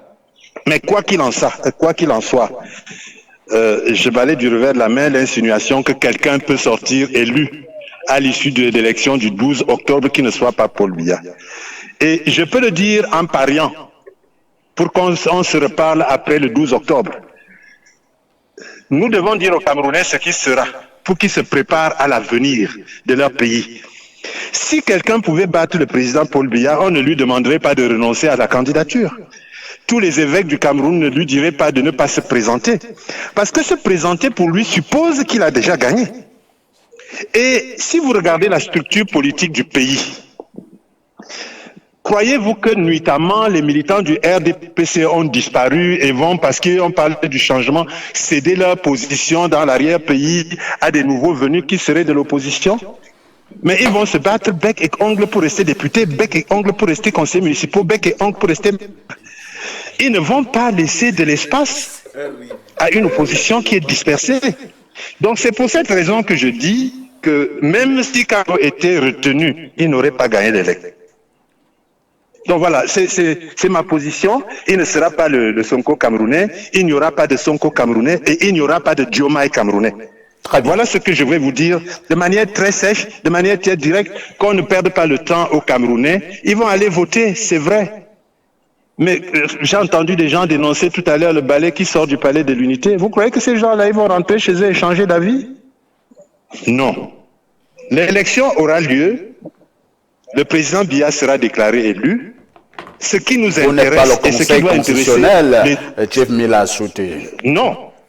Je ne suis pas le Conseil constitutionnel, mais je vous dis que... Ce que vous êtes en train de faire là est interdit par la loi. Non, ce n'est pas interdit par la loi. La structure organisationnelle du RDPC sur le terrain au Cameroun ne permet pas à une élection à un tour où le premier gagne à la majorité simple, ne permet pas qu'un autre parti arrive en tête du RDPC. Merci. Je le dis et je l'assume. Merci, merci professeur. Merci. On passe la parole à notre professeur Owenangini. Mila Souté éclairant, vraiment, s'il n'y a pas une affaire de Sonko camerounais. Je voudrais repréciser, lorsque nous mettons cette problématique, c'est justement parce que Kamto, lui, il a été recalé. C'est vrai que Sonko et Diomaye étaient la même formation politique, nous le savons tous, mais parce qu'il a été recalé et que nous le voulions ou pas, il bénéficie quand même d'un poids populaire certain. Soyez l'ami de Kamto, ne soyez pas son ami, mais il faut le reconnaître. Et donc, vu sous ce prisme-là, il peut influencer, il peut donner les consignes de vote. Voilà pourquoi nous disons... Est-ce qu'il peut être le Sonko camerounais? Voilà. Il n'a pas besoin d'être Sonko à la Merci de me donner la parole. De me donner la parole. Le professeur Kamto ne peut pas être un Sonko camerounais. Et pourquoi? Ne l'a jamais été et ne le sera jamais. Maintenant, pourquoi? Tout est noir, là. Ce n'est même pas gris. Vous avez bien dit que j'étais habillé en noir. Assumez vos propos. Mais va faire en sorte que vous n'allez pas au bout de votre pensée. Non, je vais aller au bout. Il ne peut pas me déranger. Pourquoi le professeur Maurice Kamto ne peut pas être le Sonko camerounais? D'abord, parce qu'effectivement, comme le dit M. Mila Souté, comme le dit M. Mila Souté, le professeur Kamto n'avait pas le contrôle plein de la situation au sein de son organisation politique, en raison du choix de boycotter les élections législatives et municipales de février 2020, il était quasiment hors jeu. Et c'est une erreur impardonnable. Impardonnable. Pourquoi? Parce que c'est un professeur de droit. C'est un professeur agrégé de droit, doublé d'un politicien. Donc il doit avoir plus que tous les autres une lecture fine du code électoral. Tout le reste là, c'est du cinéma. Il est perdu depuis février 2020. Autre chose, c'est le choix du Yango. Le professeur Kamto a fait le choix du mauvais Yango. Un Yango en panne. Du Korokoro Yango. Il a fait le choix du mauvais Yango. Parce que ce Yango-là, typiquement, et ça montre encore un problème d'analyse politique, est associé à des problèmes. Est-ce qu'on a besoin d'être, professeur en sociologie C'est la précipitation. pour comprendre que aller au Manidem, c'était aller vers des problèmes.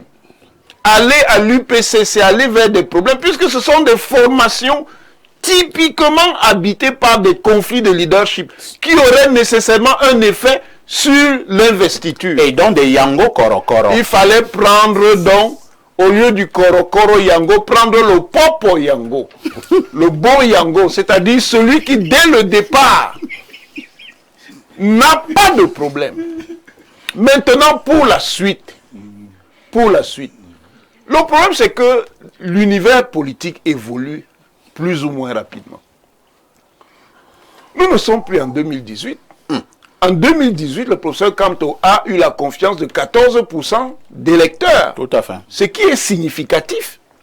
Mais lui-même, en contradiction avec ses prétentions d'avoir été élu, a fui les élections qui auraient dû confirmer la représentativité du MRC. Alors que c'était des élections capitales. Donc on ne peut pas se baser sur 2018 pour venir maintenant interpréter 2025. Mais on est dans une grosse imposture, et c'est une imposture même internationalement construite. Vous avez des gens des médias de l'étranger qui vous disent l'opposant le plus populaire, le principal opposant, sur la base de quoi? Dans une démocratie représentative, même à vocation, c'est-à-dire en train de se construire, ce sont les épreuves électorales qui établissent la représentativité, la compétitivité des leaders et des formations politiques. Rien ne nous dit aujourd'hui que le professeur Kamto, ce n'est pas 2%.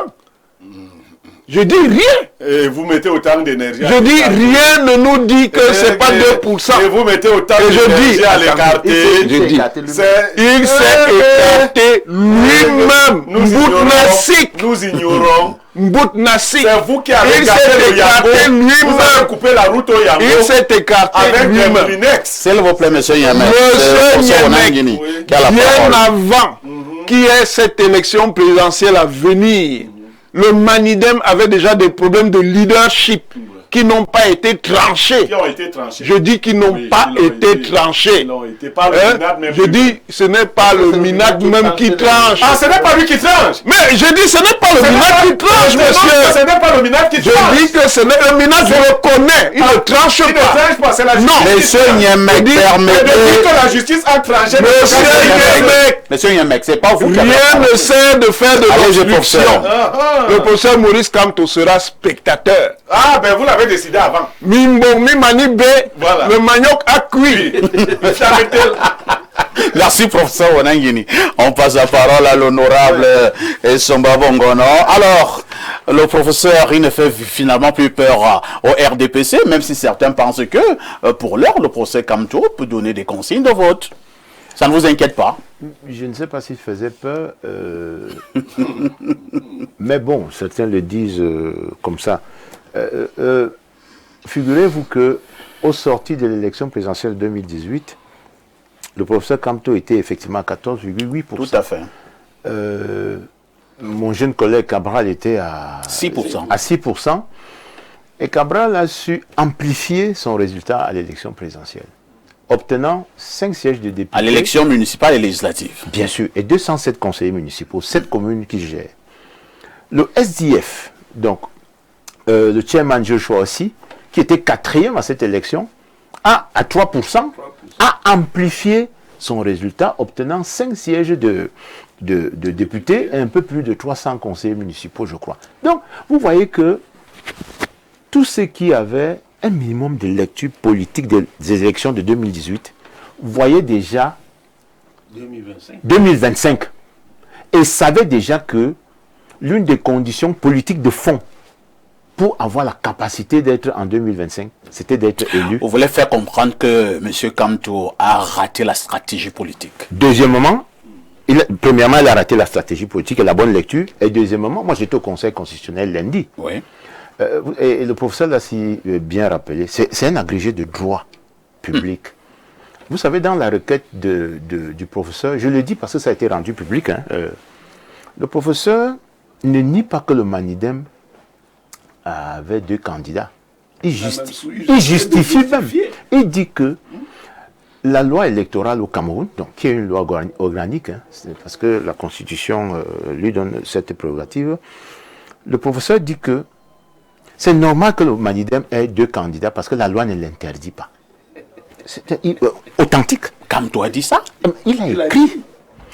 Non seulement il l'a dit, mais il a écrit. Il a même essayé de défendre ça. Et il s'attendait donc à quoi, Conseil constitutionnel? Justement. La question c'est de savoir, et ça rejoint ce que je vous dis souvent ici, que le MLC ne préparait pas les élections. Il préparait quoi? Non seulement le contentieux, mais l'insurrection. Pour être Sonko au Cameroun, humblement, modestement, il eût été suggéré au professeur Maurice Kamto depuis 2 ans, donc depuis 2020, qu'il a refusé d'aller aux élections. Il eût été préférable de lui suggérer de travailler avec ceux qui ont été élus pour construire une vraie convergence vers l'élection de 2025 et accepter donc de jouer ce second rôle que Sonko a joué auprès de Diomaye Faye. Je ne sais pas si on se fait comprendre. Ça veut dire quoi? Ça veut dire que le piège du Yango Korokoro de la fin là, elle se referme sur lui parce que le temps de la construction d'une vraie convergence avec un parti est passé. De 2020 à 2025, 5 années sont passées dans des querelles inutiles, de la provocation, et puis 2 ans de mandat impératif nul, pour qu'à la fin, le MRC se retrouve non seulement sans candidat, mais sans président, après avoir investi un candidat d'un congrès. Donc, vous voyez que pour nous autres, nous aurions vraiment aimé que les faits et les moyens développés au Conseil constitutionnel lui permettent de passer. Mais en affirmant que la loi n'interdit pas l'investiture de 2 candidats, donc le Manidem peut le faire. Je crois que le juriste s'est lui-même condamné et la jurisprudence du Conseil constitutionnel est constante sur ce point. Dès qu'un parti politique a 2 candidats, on les renvoie dos à dos. Lisons encore rapidement quelques contributions de nos téléspectateurs à travers le monde. Nous partons d'abord 242, c'est le Congo-Brazzaville. Parfait, ici, Bia MMU, il y a procuration de la campagne. Bonjour, parfait. Le professeur Onangini doit retirer le mot exorbitant quand il parle du pouvoir, car en tant que brillant politologue, il sait que dans une république, le pouvoir a des limites. C'est Colline depuis Bokito. Il faut lui dire d'aller faire un peu de droit administratif.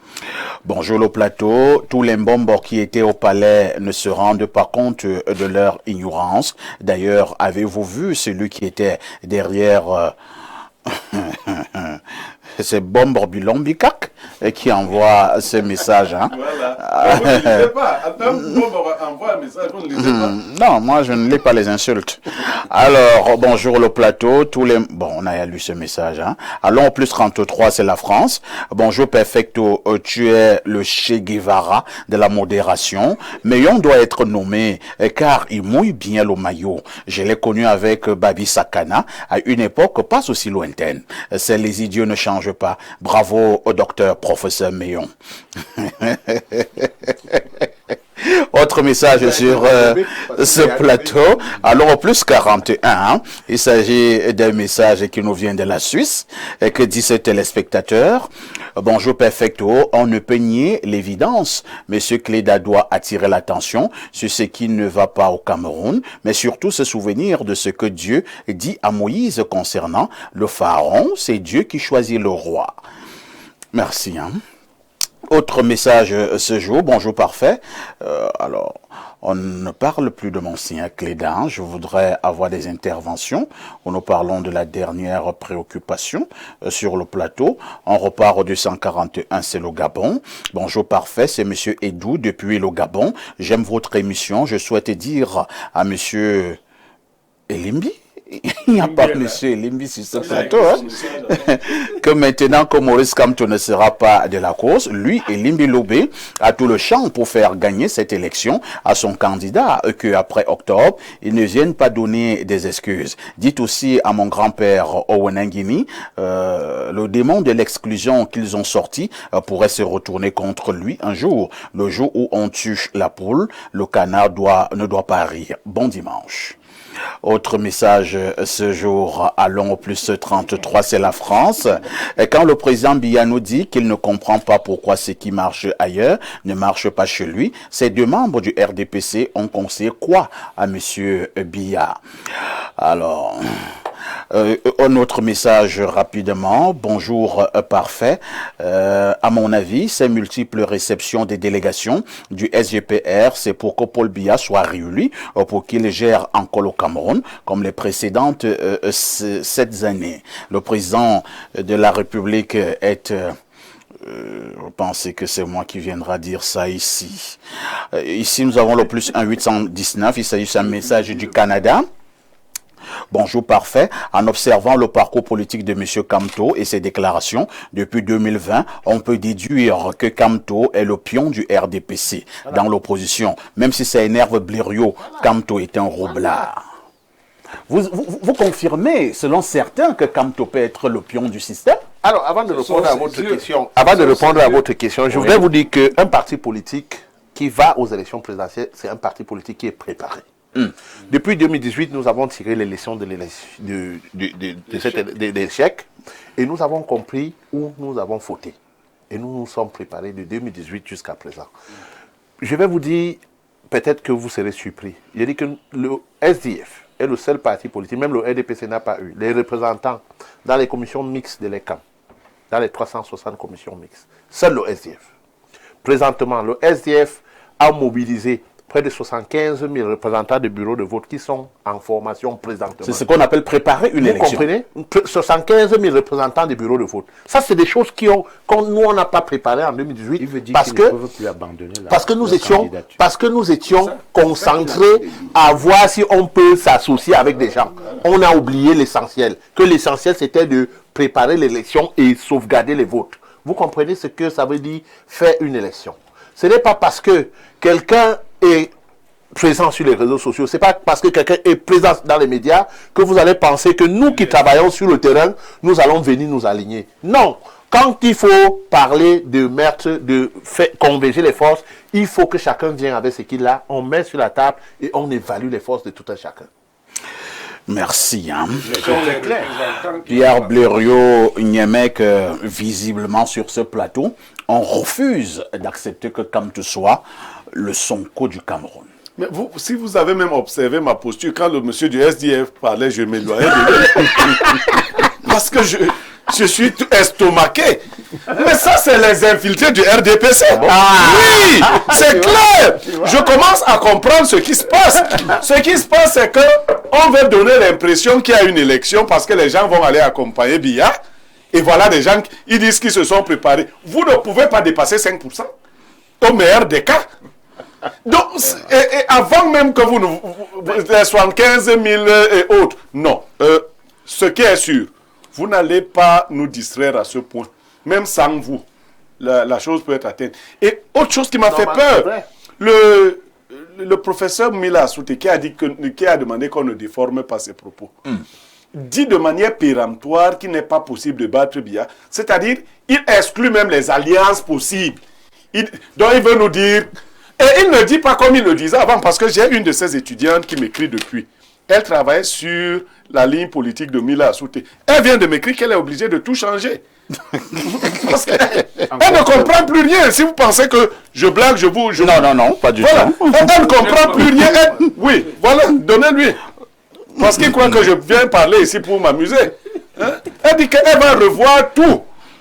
Merci. Hein? Voilà. Oui, honorable. Encore que je voulais dire à mon ami Lionel que 75 000 agents électoraux, ça ne couvre guère que 150 bureaux de vote. Hein. 150 000. Non, 150 bureaux de vote. Oui. Oui, ça dit qu'un bureau de vote à l'élection présidentielle, c'est 500 électeurs. Oui. Si vous affectez un agent à chaque bureau de vote, vous n'avez guère que... un agent pour 500 électeurs, vous n'avez guère que 150 bureaux de vote. En réalité, l'intervention de mon jeune frère, Monsieur Kungaba du SDF, montre très bien que le SDF n'est pas prêt à servir de véhicule remorque à M. Kamto. Et c'est très important. Très important pour le RDPC. Sur le plan politique, pas pour le RDPC, sur le plan politique, parce qu'il a très bien dit que ils ont tiré des conséquences de leur échec de 2018 et se sont préparés. Et cette préparation n'est pas que sur le plan doctrinal, c'est aussi matériel, financier et tout. Et il a très bien dit il confirme ce qu'un autre responsable, mon jeune collègue, avait déjà dit aussi, que attention, lorsque vous m'invitez, moi, j'ai 5 députés, j'ai 207 conseillers municipaux, à un rapprochement, chacun pose sur la table son poids politique. Oui, parce qu'on lui reprochait... C'est ça son poids politique. Oui, mais attendez, c'est un poids politique respectable, monsieur. 5 députés. Oui. Comme vous êtes sûr de reconduire, parce que le RDPC vous a accordé. Mais vous les avez. Le RDPC vous a accordé des facilités. Vous les avez. Parce que le RDPC vous a accordé. Parce que le RDPC vous a accordé des facilités. Et comme il dit, en 2013, le MSC et Maurice Kamto avaient un seul député. Et lui, il était en liste dans le Foudi. Voilà. Et ça a joué pour que Maurice Kamto soit candidat en 2018. Merci. Hein? Donc, merci, c'est compris. Il ne faut pas négliger le poids des uns et des autres. Professeur. Il dit clairement que ils ne sont pas prêts à lui offrir. Professeur Ouanangini, Mila Assoute disait tout à l'heure, hein, lors de sa dernière intervention, que le professeur Kamto a signé son assassinat politique. Quel est le regard que vous jetez sur le futur? Son suicide, c'est mieux. Quel est le regard que vous jetez maintenant sur l'avenir politique de M. Kamto? Vous savez, en politique, on n'est jamais mort tant qu'on est vivant. Et donc, il peut toujours ressusciter, mais ça va être très difficile. Il va ressusciter ça va être, au MRC ou bien au Manidem. Ça va être très difficile parce qu'il a montré une grande inconstance. Une grande inconstance dans la stratégie. Est-ce que vous êtes militant? Une grande inconstance dans la doctrine. Une grande inconstance idéologique. Montrant qu'au final, ce qu'il privilégiait, c'était l'ambition personnelle. Parce que la politique, si nous voulons consolider la démocratie et délivrer la démocratie des pesanteurs communautaires, il faut construire la politique sur la base des idéologies. Les idéologies n'ont pas besoin d'être dogmatiques, mais il faut construire la différenciation des groupes politiques sur la base des idéologies. Voilà. Laissez-moi finir. Oui, terminons. Voilà un parti et un leader qui se présentait comme un leader de centre-gauche. Mais il y avait déjà une première contradiction. Se présentant comme un leader de centre-gauche, son appareil réel était un appareil d'extrême droite. Maintenant, comme il veut être candidat, il va être investi par un parti d'extrême gauche. C'est incroyable. C'est une incohérence absolue. Ouais. Merci. Hein. Nous sommes arrivés au terme de ce programme. Il ne me reste qu'à dire merci à Lionel Kungaba qui vient du SDF. Il est d'ailleurs membre du NEC. Merci à Pierre Blériot-Niemek. Merci à l'honorable Somba Bongono. Merci à notre invité permanent, le professeur Ouanangini. Ne ratez pas la première rediffusion de ce programme. C'est ce soir à partir de 21h. La deuxième rediffusion interviendra demain, lundi, à partir de 14h. Merci merci à toutes nos équipes dynamiques et équipes techniques, mais également rédactionnelles. On dira également merci au 5e invité à partir de Washington aux États-Unis ce dimanche. Il s'agissait du professeur Mila Assouté. Avec tout ceci, que faites-vous encore ailleurs?